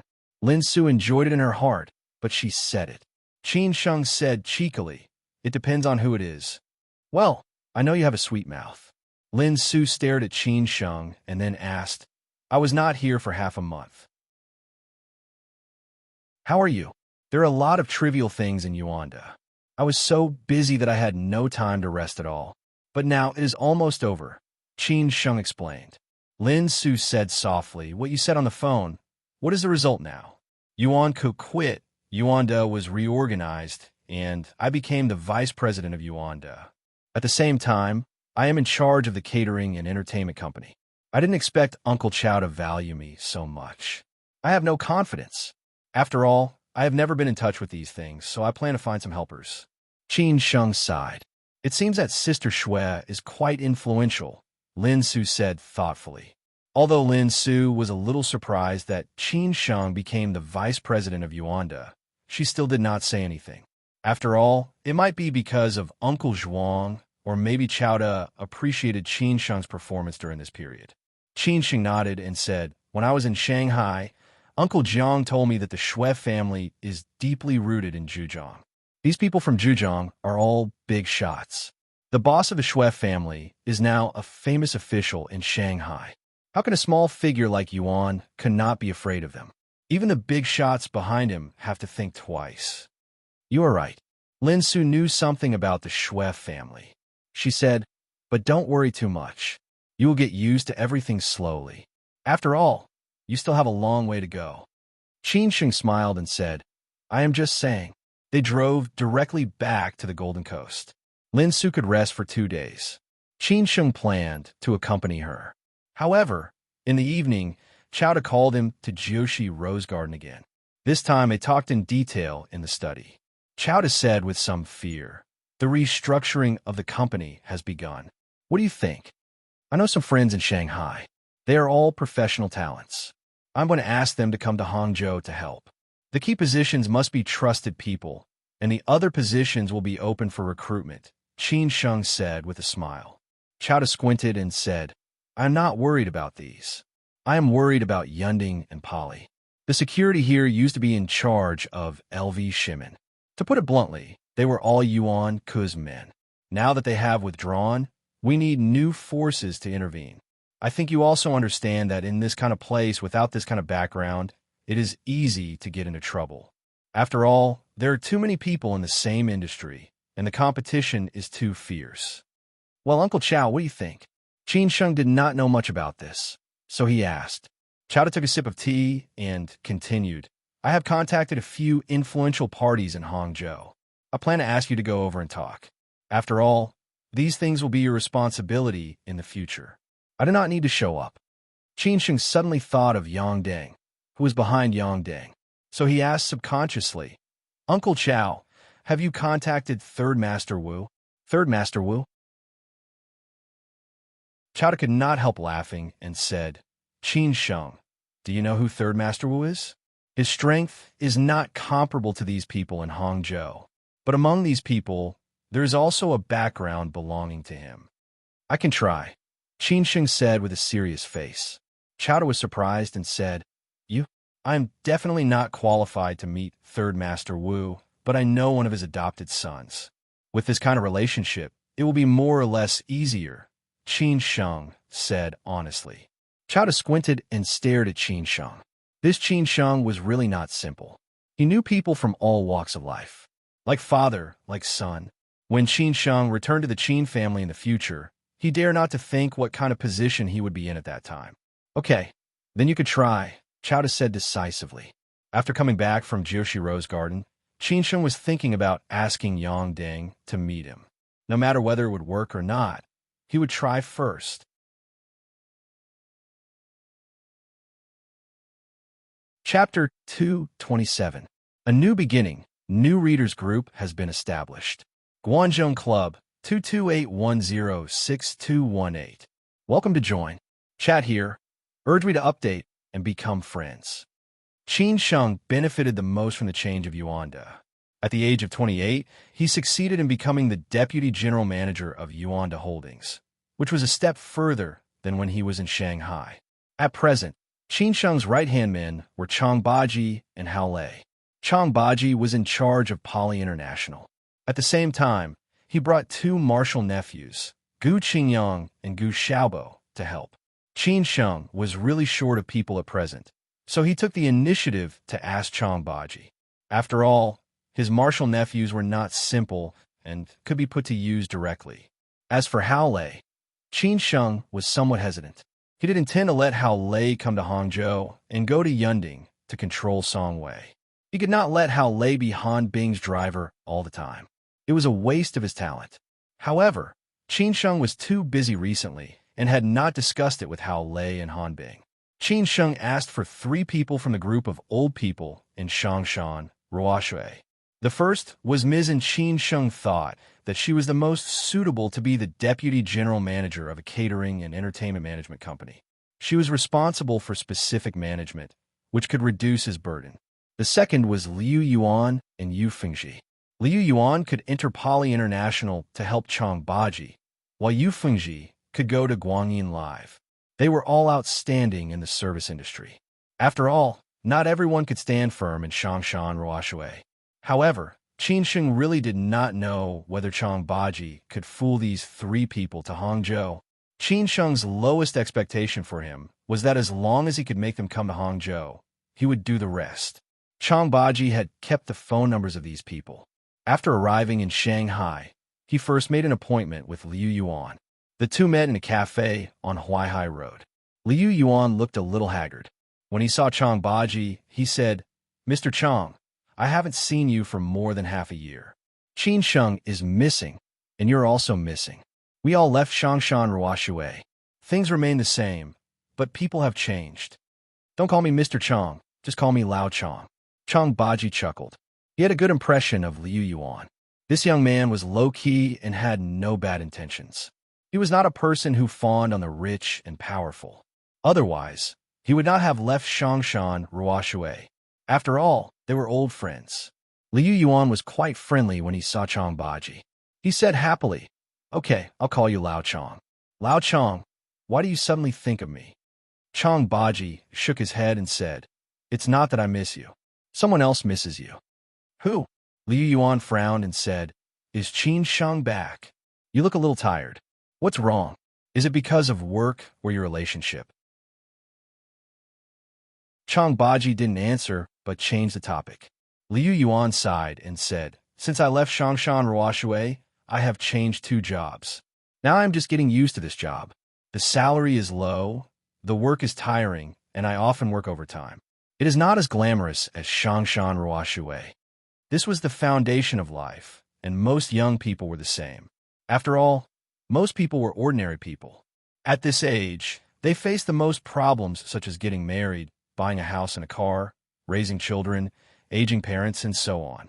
To put it bluntly, these pressures were all about money. In this society, it was difficult to do anything without money. Therefore, the internet always said that many people died at the age of 25.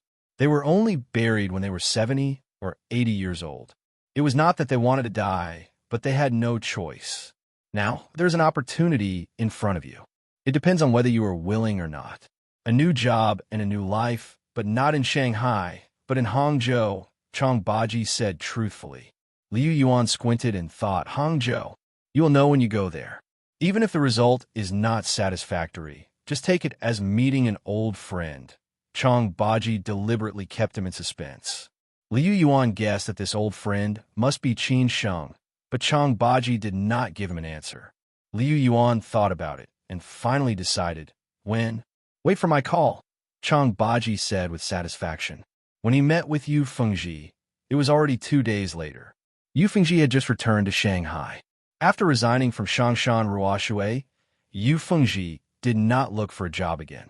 She knew that it was difficult to find someone who could satisfy her true desire, so she planned to travel.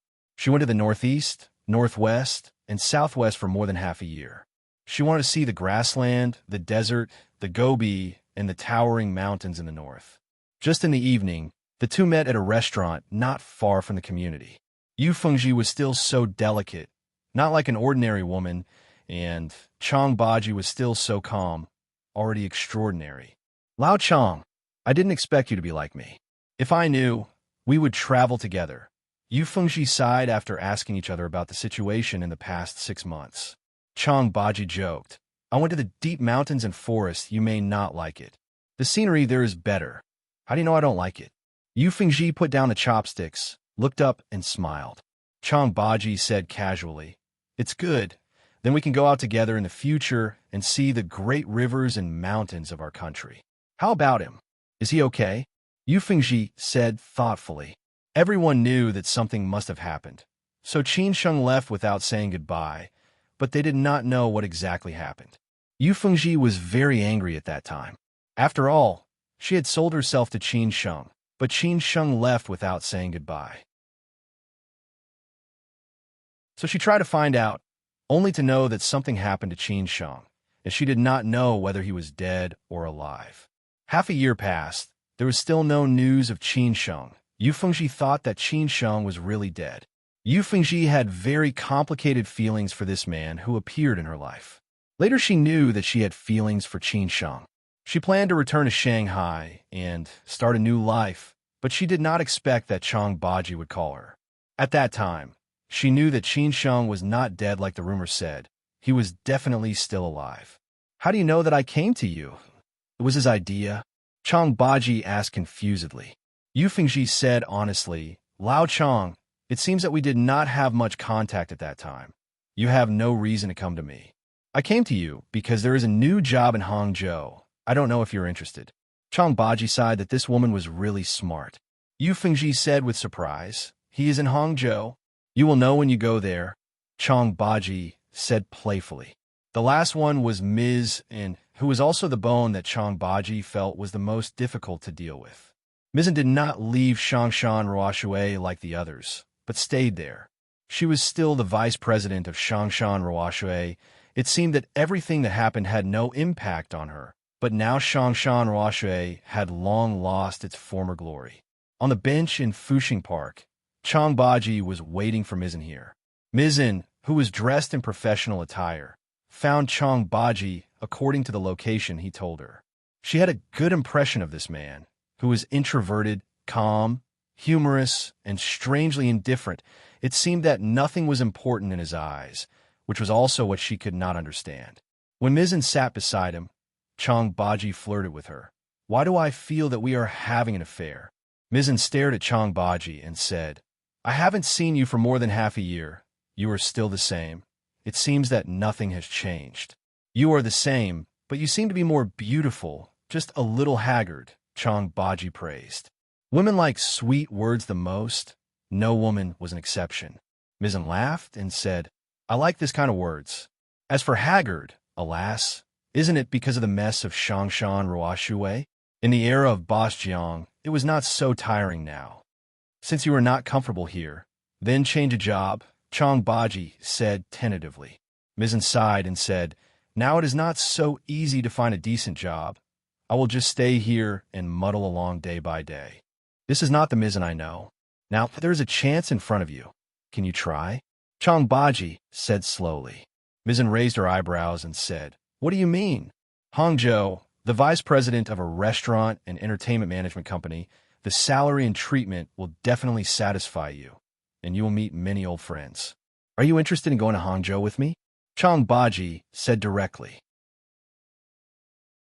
Mizan suddenly smiled and said, Lao Chong, you are not going to work for a headhunting company, are you?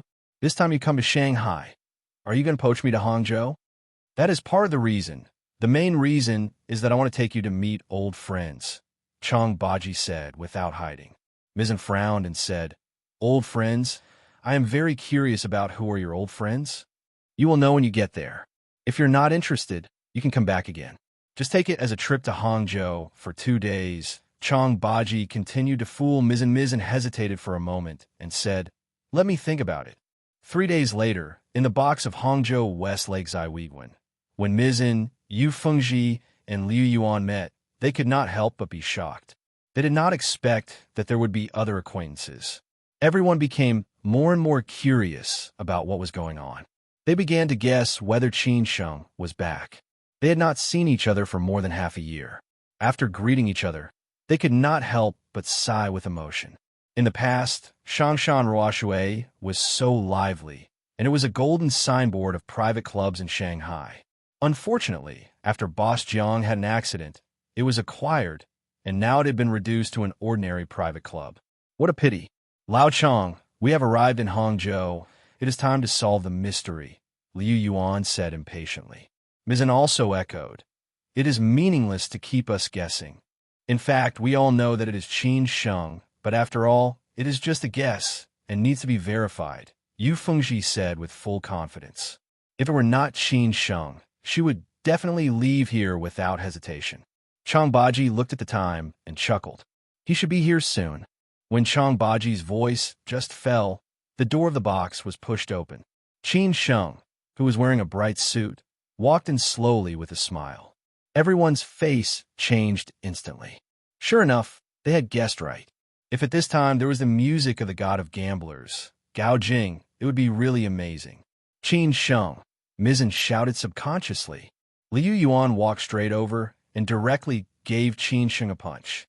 Maid, I know it is you, boy. You are still alive. We all thought you were dead. Yu Fengji stared at Qin Sheng with a complicated look, but she did not say anything. She felt somewhat wronged in her heart. Qin Sheng also looked at her with embarrassment.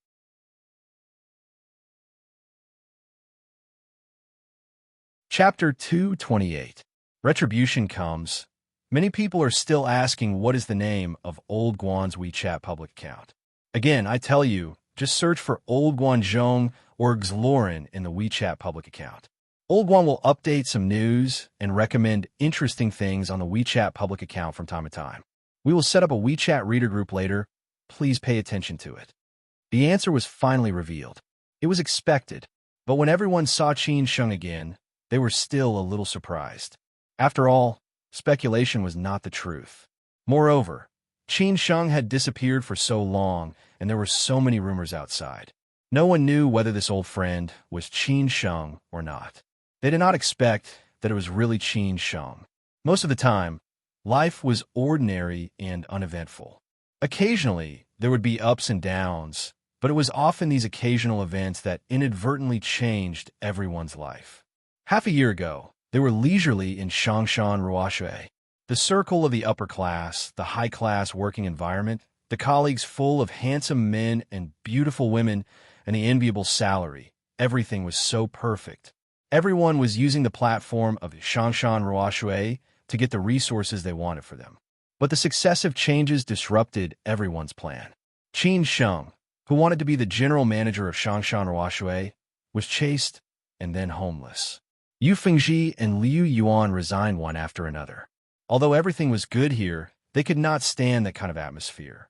Only the old fox, Mizan, continued to stay there, but she had long lost her original enthusiasm. It seemed that she was waiting to die. After all, Shangshan Ruoshui could not give her what she wanted. Although everyone wanted to say 1,000 words, they still restrained their inner excitement. Under the suggestion of Chang Baji, the host and guests were seated. There were no outsiders here today, only old friends of Shangshan Ruoshui. Qin Sheng, where have you been for the past 6 months? We couldn't get in touch with you at all. We thought you really disappeared for no reason. Liu Yuan sighed. He was not as smart as Yu Fengji. When Han Jingdong announced that Qin Sheng had resigned for personal reasons, everyone was surprised. But Qin Sheng's girlfriend came to find Qin Sheng before, and she seemed to be very anxious at that time. Yu Fengji felt that something was wrong, so she asked around and got the result. Liu Yuan later asked Chang Baji, but Chang Baji did not say anything. After all, other people's lives were other people's lives, and most people only cared about their own lives.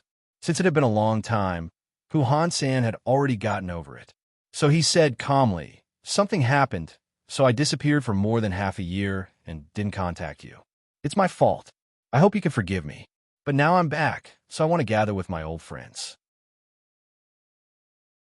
"Why don't you go back to Shanghai or Shangshan Ruoshui?" Mizan asked curiously. Qin Sheng sighed. "I can't." What did this mean? Everyone fell into deep thought, but they did not ask anything. They definitely knew that many things had happened. Yu Fengji, who was sitting opposite Qin Sheng, said with a complicated look in her eyes, "It's good that you're back." "Fengji, are you okay?" Qin Sheng had mixed feelings about Yu Fengji. After all, many things had happened between them. He had made a promise to Yu Fengji back then, but things remained the same, but people had changed. Yu Fengji looked straight into Qin Sheng's eyes, pursed her lips, and smiled faintly as she said, "Not bad. Not good. Not bad either. I just returned to Shanghai." Qin Sheng did not know what else to say. Luckily, Mizzen helped him out at this time. She took the initiative to ask, "Qin Sheng, you asked Lao Chong to invite us to Hangzhou this time. It's not that simple, is it? Lao Chong told us that he wants us to work in Hangzhou. Could it be your idea?" Liu Yuan echoed, "That's right. Qin Sheng, don't keep us guessing. Just tell us what you want to say. If it's within our ability, we will definitely promise you." Qin Sheng looked at the crowd and hesitated for a while. In the end, he said slowly, "Actually, Lao Chong knows everything about me. I contacted Lao Chong as soon as I returned to Hangzhou. I've been in Hangzhou for more than a month. A lot of things have happened in this month. I happened to work for an uncle and was lucky enough to get a position. Now, my uncle's group is undergoing reform. The subsidiary I'm in charge of needs a lot of talents. So I thought of you. Are you interested in helping me?" When Qin Sheng first walked into the box, everyone felt that the current Qin Sheng seemed to be different from the Qin Sheng in the past. In the past, Qin Sheng was full of confidence. Now, Qin Sheng had a kind of reserved temperament, more and more like those big shots they met in Shangshan Roache. They did not doubt what Qin Sheng said. After all, Qin Sheng and the big boss Jiang Xianbang had a close relationship. "Oh, if we go to Hangzhou, we could decide what to do. What do you think?" Mizzen was not like Yu Fengji and Liu Yuan. Liu Yuan might make an impulsive decision because of his personal feelings for Qin Sheng. Yu Fengji was also very likely to agree because they had been through too many things. But Mizzen needed to see the most direct benefits. Qin Sheng explained truthfully, "This company is called Yuanda Holding Group. I'm currently the vice president of this company. I'm mainly responsible for the catering and entertainment management companies, nightclubs, bars, and so on. Because I'm not familiar with management, I want Mizzen to be the vice president of this company and be responsible for the most direct management work. Fengji is in charge of the bar. I want to make it a famous live house in Hangzhou. Liu Yuan will follow Lao Chong and help him manage these two nightclubs. Finally, the most direct treatment will absolutely satisfy you." "What do you mean?" After Qin Sheng finished speaking, he stared at the people present. Everyone was lost in thought. Everyone knew that those who could open nightclubs and bars in a city were powerful big shots. But these things involved some gray industries, so they were worried. Liu Yuan was the first to express his opinion. Anyway, after he left Shangshan Roashui, his work was not smooth. So it was better to come to Hangzhou and hang around with Qin Sheng and Lao Chong. It might be better. So he said, "Okay, I'll come to Hangzhou." Qin Sheng looked at Liu Yuan with a smile and nodded slightly, more or less grateful. Yu Fengji had been staring at Qin Sheng. She was an ambitious woman, and Qin Sheng knew it very well. So she asked, "Do you know what I want?" "I know." Qin Sheng squinted and replied. Others were a little curious and did not know what they meant. Yu Fengji whispered, "If you can give me what I want, I'll stay in Hangzhou. I'll try my best, but I can't guarantee." Qin Sheng was no longer like before. After all, he did not do what he promised Yu Fengji. If he made a promise easily and broke his promise again, Yu Fengji would be completely disappointed. Yu Fengji was very satisfied with Qin Sheng's answer. She smiled charmingly and said, "Okay, I promise you to come to Hangzhou, but I can't guarantee when I will leave. It depends on your performance." Yu Fengji and Liu Yuan both agreed. Finally, it was the key Mizzen had been thinking. She did not answer Qin Sheng directly, but said with a faint smile, "Qin Sheng, to be honest, this is a little sudden. I'm not ready yet. This time I'm here mainly to meet my old friends. I'll go back and think about it, and then I'll give you the result. How about it? I'll wait for your news, but I still sincerely invite you to come to Hangzhou, so that we, the old people of Shangshan Roashui, can open up a new world," Qin Sheng said confidently. After dinner, Qin Sheng was ready to leave. He had booked a room in the Four Seasons Hotel for everyone. They could stay for as many days as they wanted. As for the joining of Yu Fengji and Liu Yuan, Chang Baji and the company's personnel would follow up. But Qin Sheng hoped that they could arrive in Hangzhou within a week. After all, the new company needed them for many things.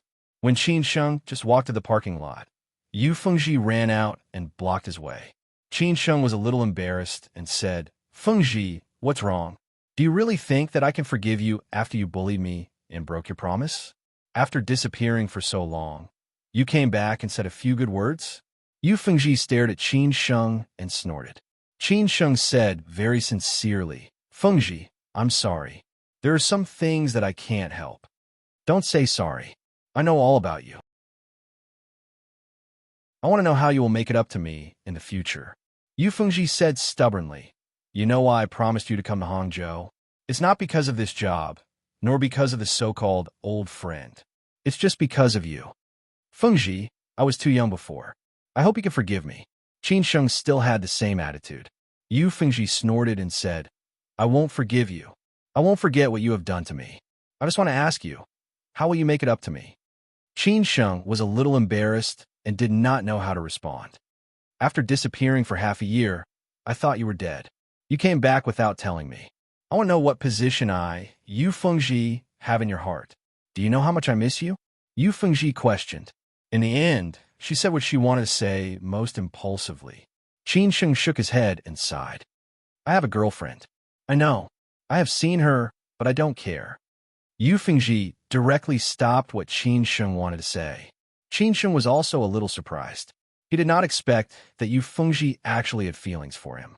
After all, their previous relationship was based on interests. Qin Sheng was speechless. Yu Fengji suddenly tiptoed and put her arms around Qin Sheng's neck. She even kissed Qin Sheng without hesitation. Qin Sheng did not expect this at all. He was subconsciously stunned and looked surprised. In the end, Qin Sheng still pushed Yu Fengji away. "Fengji, calm down." Qin Sheng frowned and said. Yu Fengji sneered and said, "Qin Sheng, I won't let you go like this. Since we have already done that, I will rely on you for the rest of my life. Just wait and see." After saying this, Yu Fengji turned around and went back to the hotel, leaving the dumbfounded Qin Sheng in a mess in the parking lot. The security guard who was not far away had a face full of envy. If such a beauty became his wife, he would probably have no regrets in this life. However, he did not know how helpless Qin Sheng felt. In the end, he could only sigh. Who asked him to do this? Now, he finally got his retribution. As expected, only women and villains were hard to deal with. He could only think of a way to solve this problem slowly.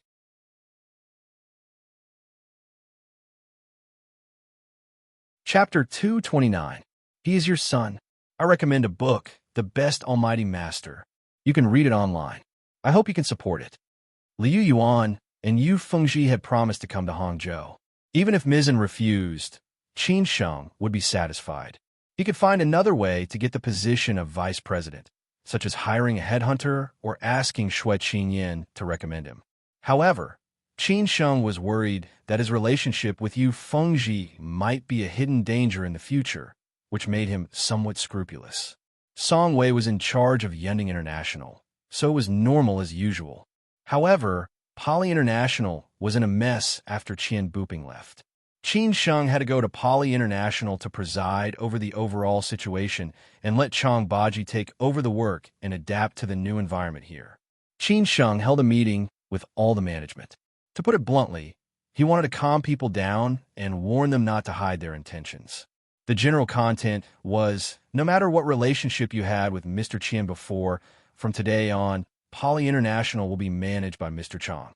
If you don't want to work, you can resign and leave directly. I won't stop you. If you want to stay here, you have to do things according to the rules, or I will let you leave.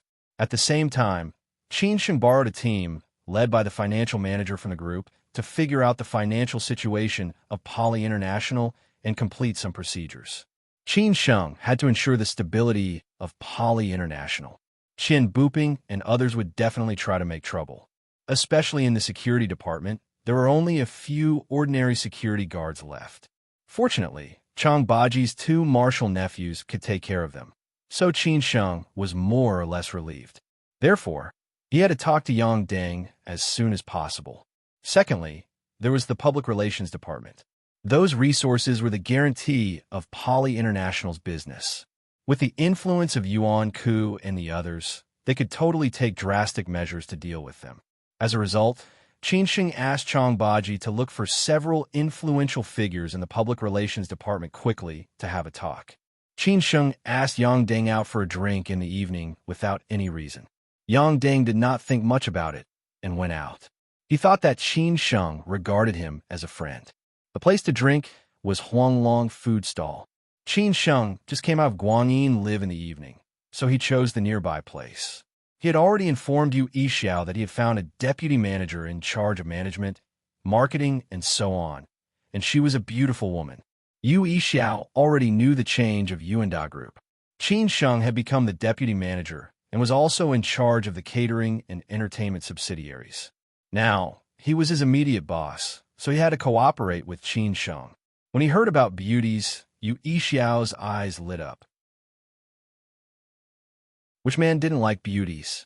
He was looking forward to meeting this beautiful new partner and wanted to see what Qin Sheng could do to Guanyin Live. Why do you want to drink with me? Yang Deng came directly after he finished his work.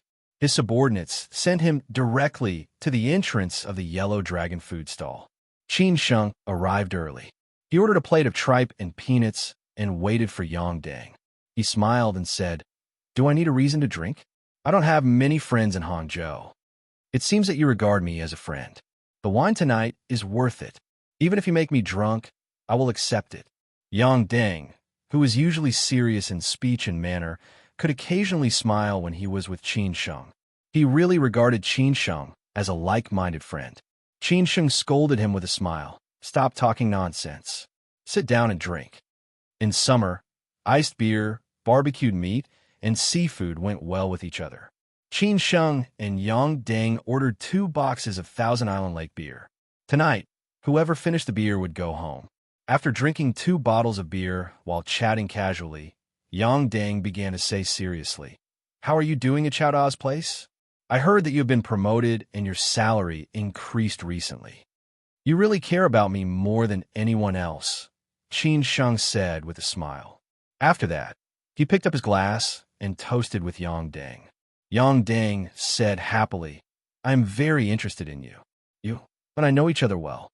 Jiangsu, Zhejiang, and Shanghai are so big. It won't take long for Yin Chaozong to know that you are in Hangzhou. At that time, he will make trouble for you. What will you do? Yin Chaozong has a strong background in Shanghai. Many rich playboys in Zhejiang are hanging around there. Many of them are familiar with him. At that time, you have to be careful. I know what you mean, but what can I do? I can't reach the sky in one step. I can only do it step by step," Qin Sheng said helplessly. The truth was the truth. Yang Deng chuckled and said, "That's why I asked you. It's okay. Now that I have become a vice president, at least I have a foundation. I can continue to work hard slowly," Qin Sheng explained. Yang Deng sighed and said, "I still say the same thing. Chao Da is no longer the Chao Da in the past. Now he has no room to improve at all. If Yin Chaozong makes trouble for you, he can't protect you at all. You have to think clearly. I'll take one step at a time. If I really can't do it, I will definitely come to you shamelessly," Qin Sheng said with a smile. Yang Deng raised his head and drank a glass of beer. He looked directly at Qin Sheng and said, "Tell me, why did you come to me today? What do you want me to help you with? Can you not be so direct?" Qin Sheng said with an embarrassed look. Yang Deng said disdainfully, "How can I not know people like you? How can you invite me to drink for no reason? Unless I take the initiative to invite you to drink. Am I so stingy?" Qin Sheng said happily. Yang Deng ate a mouthful of food and poured himself a glass of beer. He raised his head and said, "Tell me, what is it? I will try my best within my ability. Actually, it's not a big deal. I just want to find a partner and ask you to help me. After all, you are Third Master Wu's adopted son," Qin Sheng said slowly. Yang Deng frowned and said, "Be more detailed." "There are several nightclubs and bars under Mr. Chao's Yuanda. After the reorganization of Yuanda, I am in charge of the remaining 2 nightclubs and 1 bar. Previously, the security over there was handled by the subordinates of Yuan Ku, the second shareholder of Yuanda, Mr. Chow, and Yuan Ku parted ways, so we can only find a new partner. I think Third Master Wu's side is the most suitable, Qin Sheng said in detail. After listening to him, Yang Ding finally understood Qin Sheng's purpose today. He was lost in thought for a while and said, Yuan Ku is not simple. He is the old monk's adopted son. Foster father and the old monk have always minded their own business. If we snatch this business, I am afraid that the old monk will feel uncomfortable.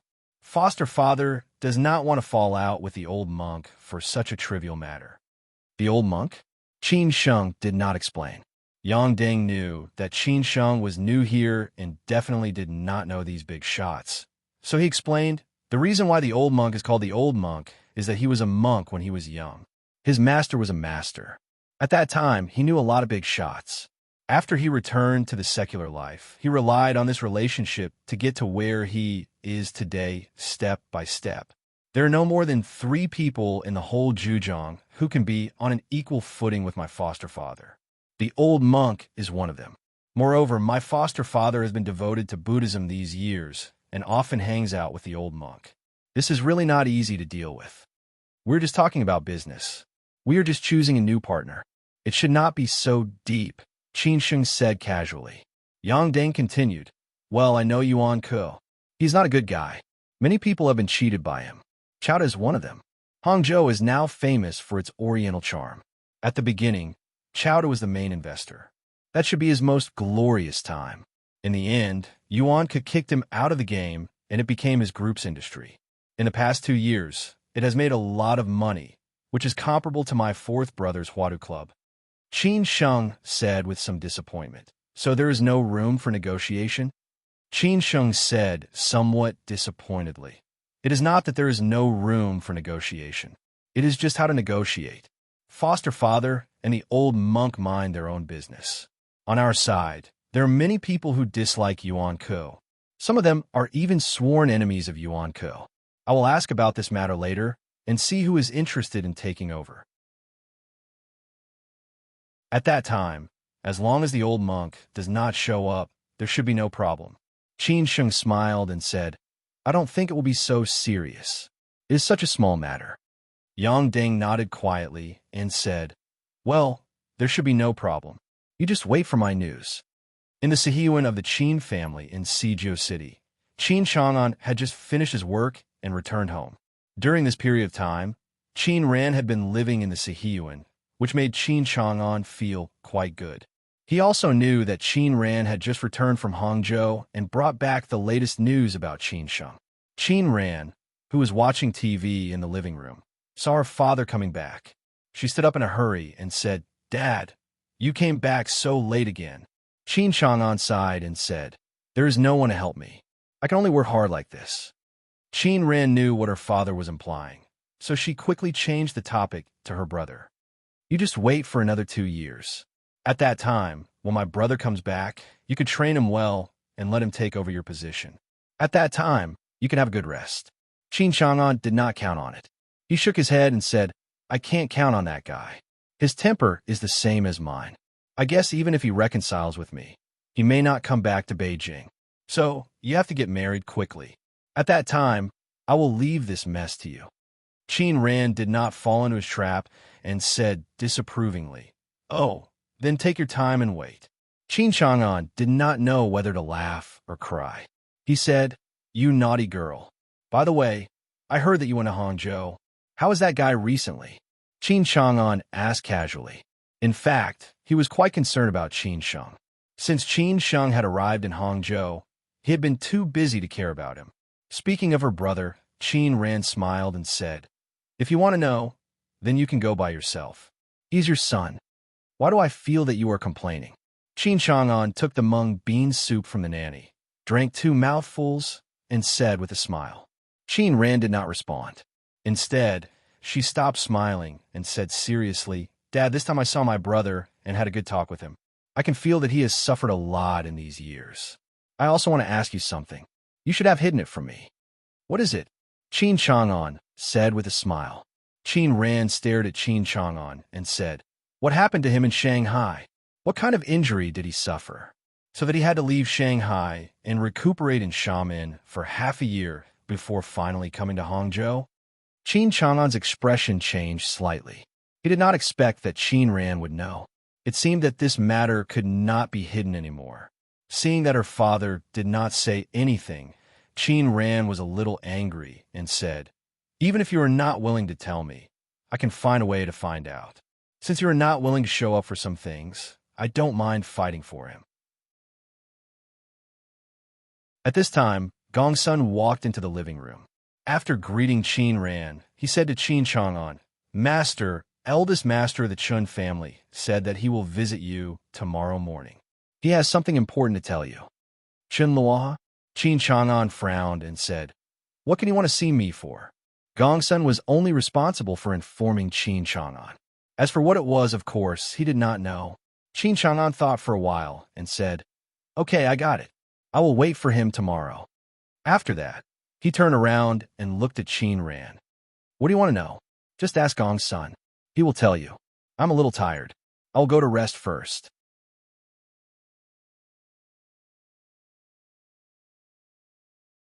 Chapter 230. Let out a breath of resentment. Second update, a new month. Please get a guaranteed monthly ticket. Thank you, everyone. Qin Chang'an knew that Qin Ran was very capable.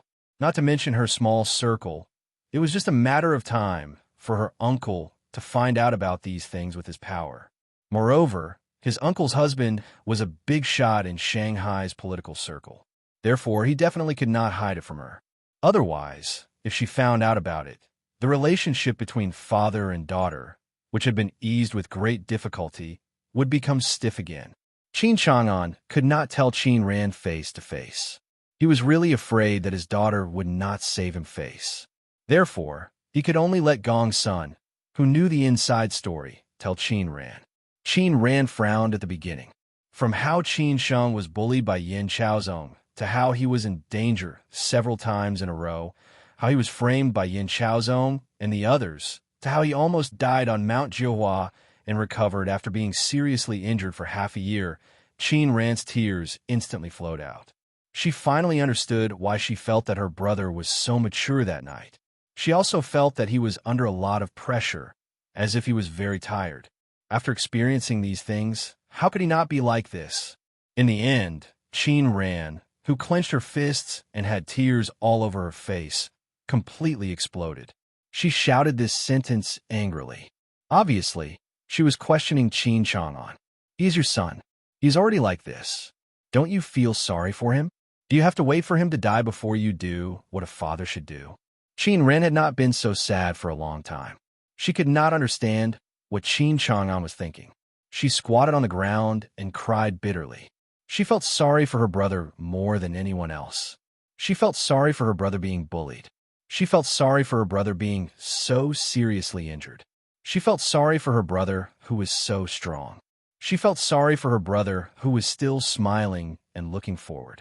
But the more her brother behaved like this, the more she felt sorry for him. "Mom!" Qin Ran cried pitifully while hugging her head. She hadn't cried so sadly for a long time. Even when she saw her younger brother after so many years, she only smiled and cried because that was happiness.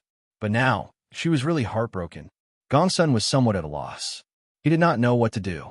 Qin Ran's calling of mom made him completely lose his sense of propriety. He felt sorry for Qin Ran the most. He knew how painful it was for her to call this. Gongsun could not help but blame Qin Chang'an in his heart. "You insisted that I tell her. Why should I tell her? I should hide it from her as long as I can. What should I do now?" Ran, don't cry. I know you care about Qin Sheng, but your father has his own difficulties. Besides, it's not like your father didn't help Qin Sheng vent his anger. Gongsun squatted on the ground and patted Qin Ran's back to comfort her. Qin Ran cried like a child who would never grow up. If her mother knew that her brother had suffered so much, she would feel so sad. She said with grievance, "I miss my mother. My mother will definitely protect me and my brother." Boo-hoo. These words made Gongsun feel even worse. He really didn't know what to do. He could only shout into the room, "Master, are you going to do something? What should we do?" In the study room, Qin Chang'an lit a cigarette.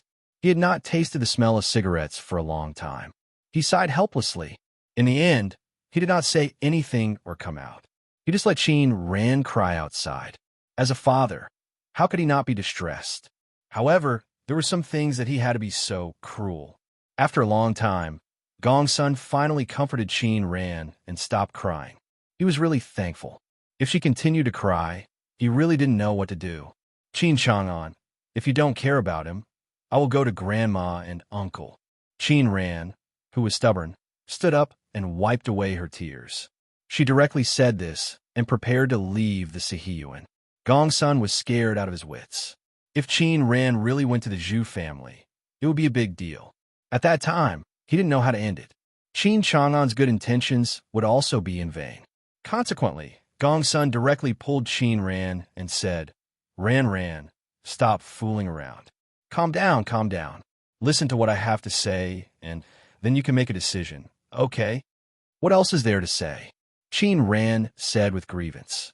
Gongsun said earnestly, "It's not what you think. You don't know what happened later.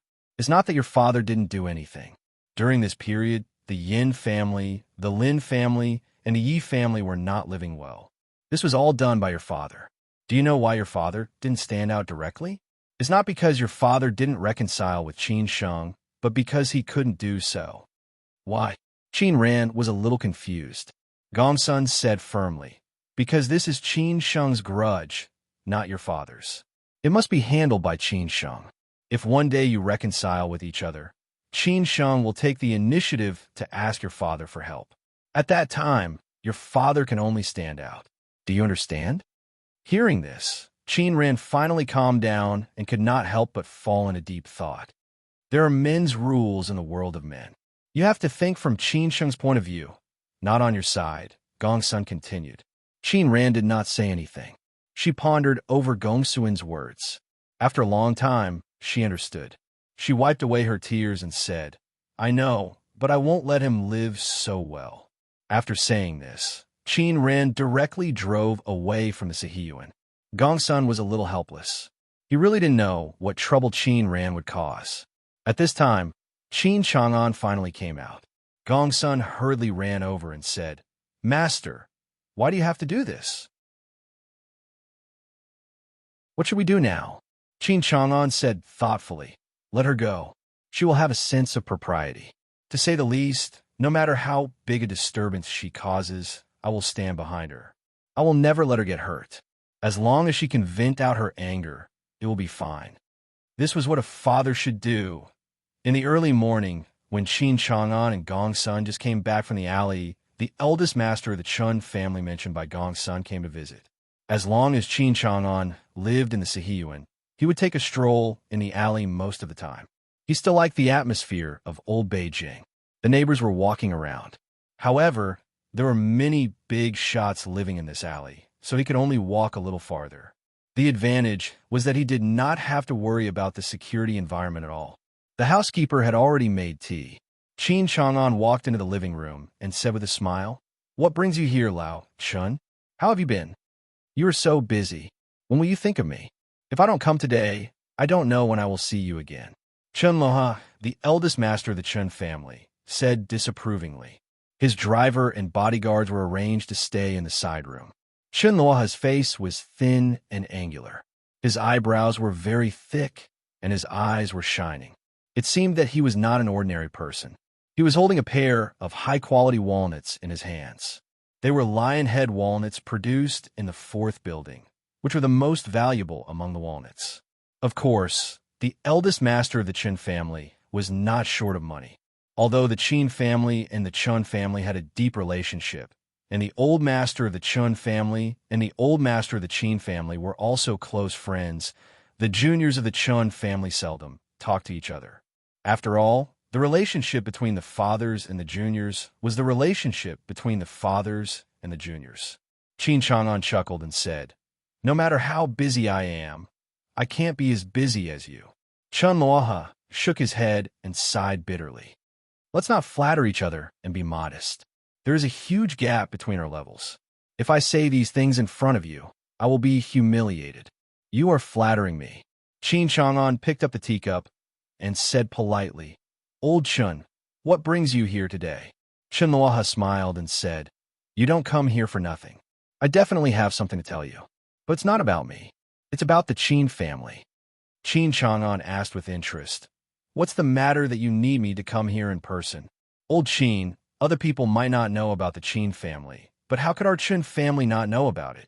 Back then, old Master Qin took away our grandson, and our Chun family knows it better than anyone else. Today, we came to find you because of your son, said Chen Luoha slowly. Qin Chang'an's expression changed slightly. What do you mean? Chen Luoha smiled and explained, 2 days ago, a friend of the old master in Hangzhou asked about his whereabouts. I asked him a few more questions. It seemed to be about the descendants of the Qin family.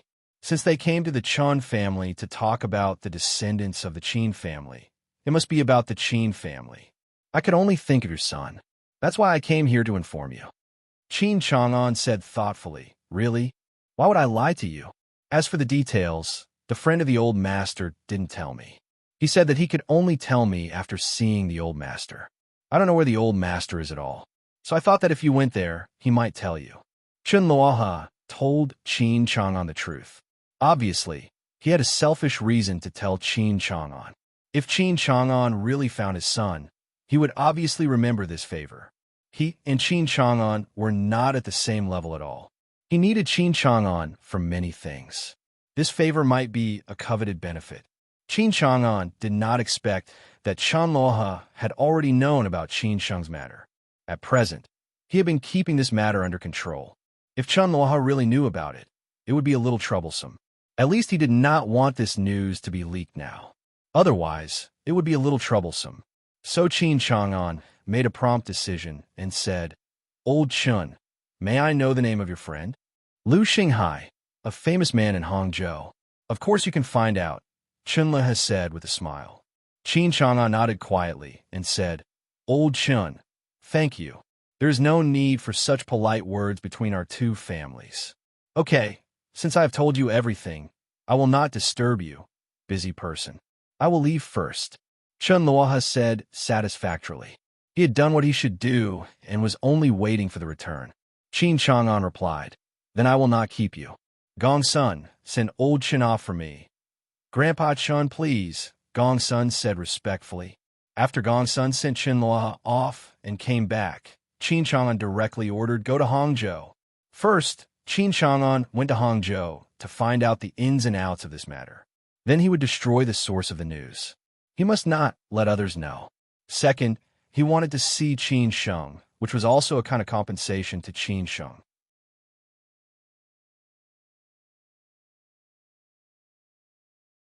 Chapter 231. A descendant of the Qin family with the Qin family and the Zhu family support. Qin Ran had been in this circle since she was young. Most of her childhood friends were from rich families. This kind of relationship was self-evident. It was not the kind of relationship that forced her into the circle. Moreover, Qin Ran was a great beauty. Naturally, she was surrounded by many rich families. Qin Ran called 3 friends out for a chat. There were 2 men and 1 woman. They were all from rich families and had grown up together. The power of their circle was not small. The woman sitting beside Qin Ran was called Ma Weiyang. When she was young, everyone called her Little Ponytail. She was quite pretty, but still far from Qin Ran.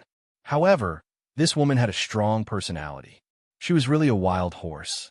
She was the youngest in her family. Everyone spoiled her. When she was young, she liked to hang out with the boys. Her father and Qin Chang'an were very close. Now, he was in a high position. Most importantly, her husband was a soldier with a similar family background. The other 2 men were already in their 30s. Their family backgrounds were similar to Ma Weiyang's. The one called Zhang De was the deputy general manager of a central enterprise.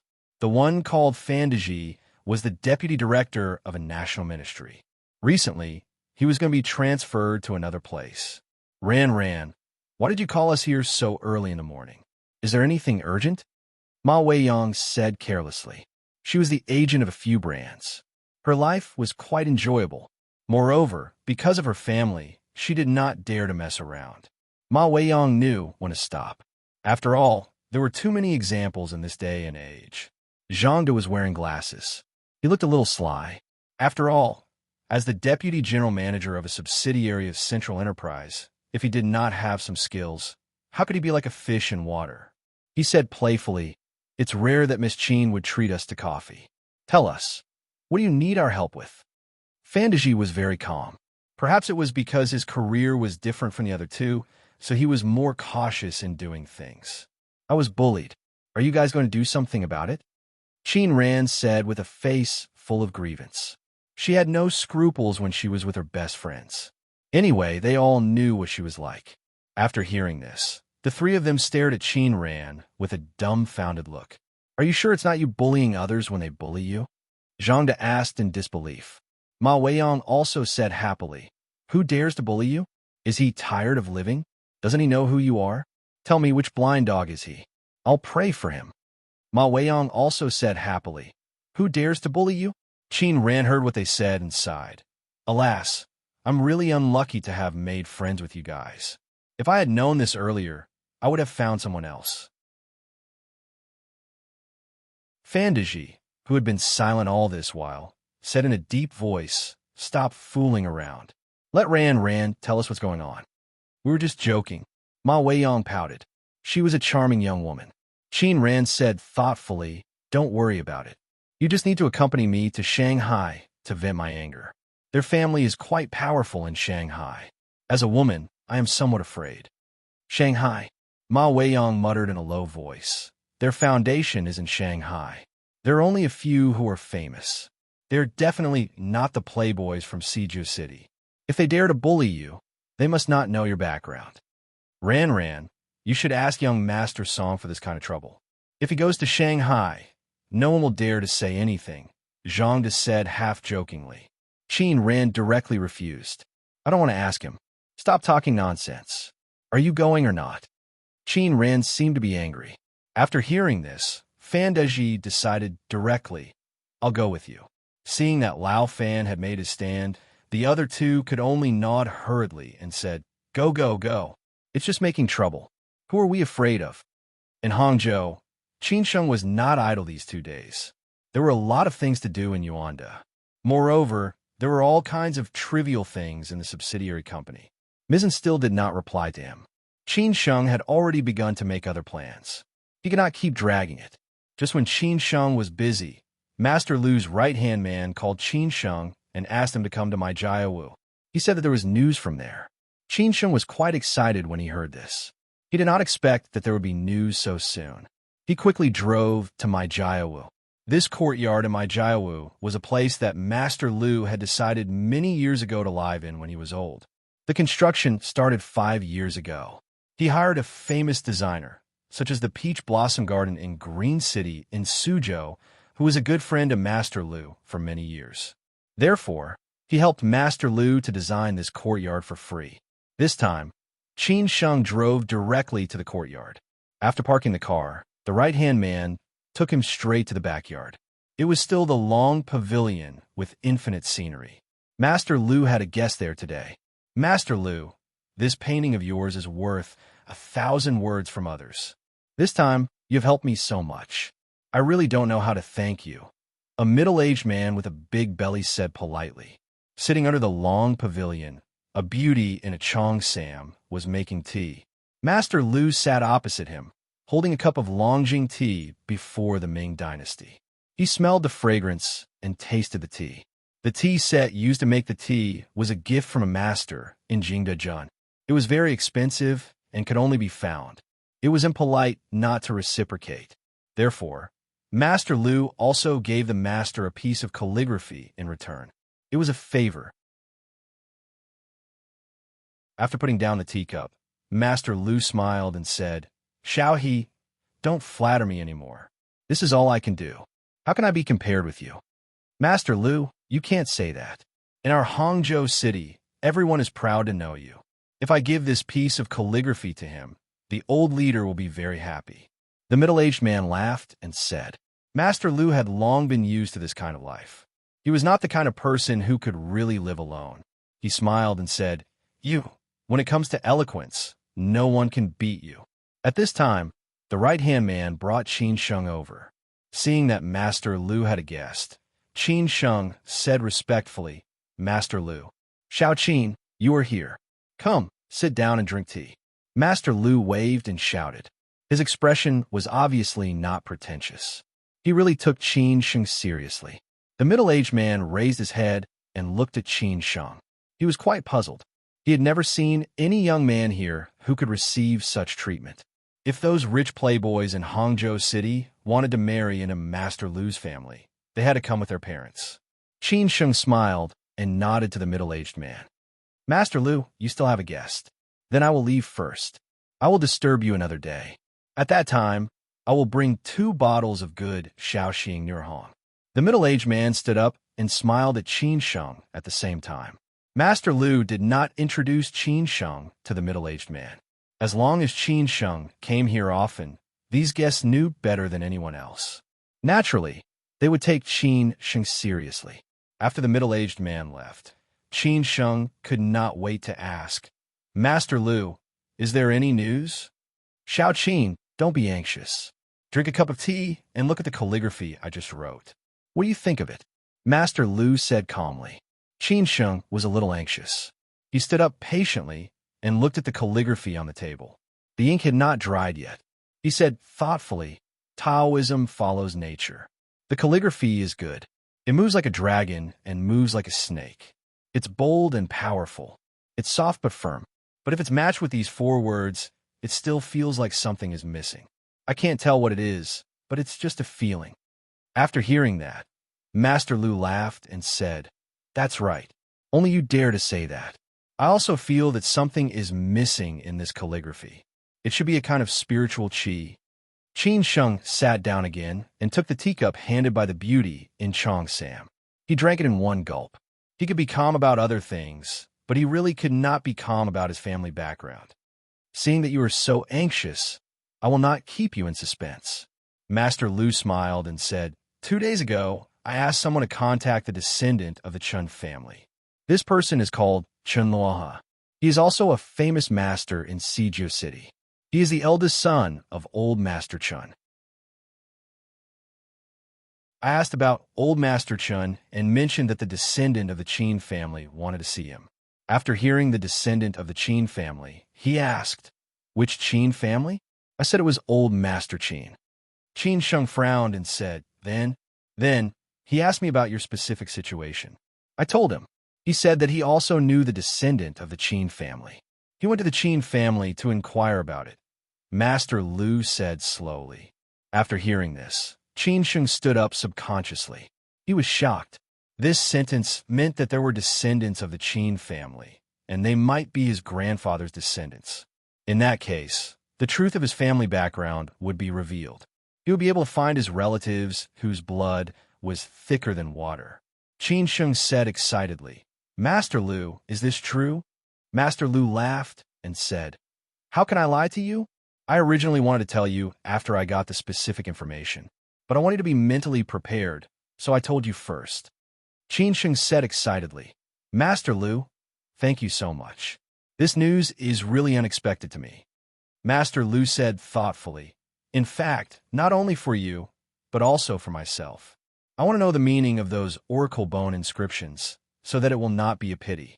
Qin Sheng did not listen to what Master Lu said at all. He was immersed in the shock brought by this news.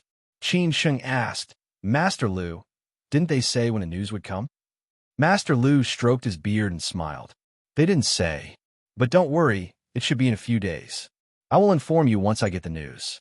At that time, I will go to Beijing with you personally. What do you think? Qin Sheng said happily, That's great. That's great. Qin Sheng did not stay in my Jiawu for long. He drank 2 cups of tea and chatted for a while.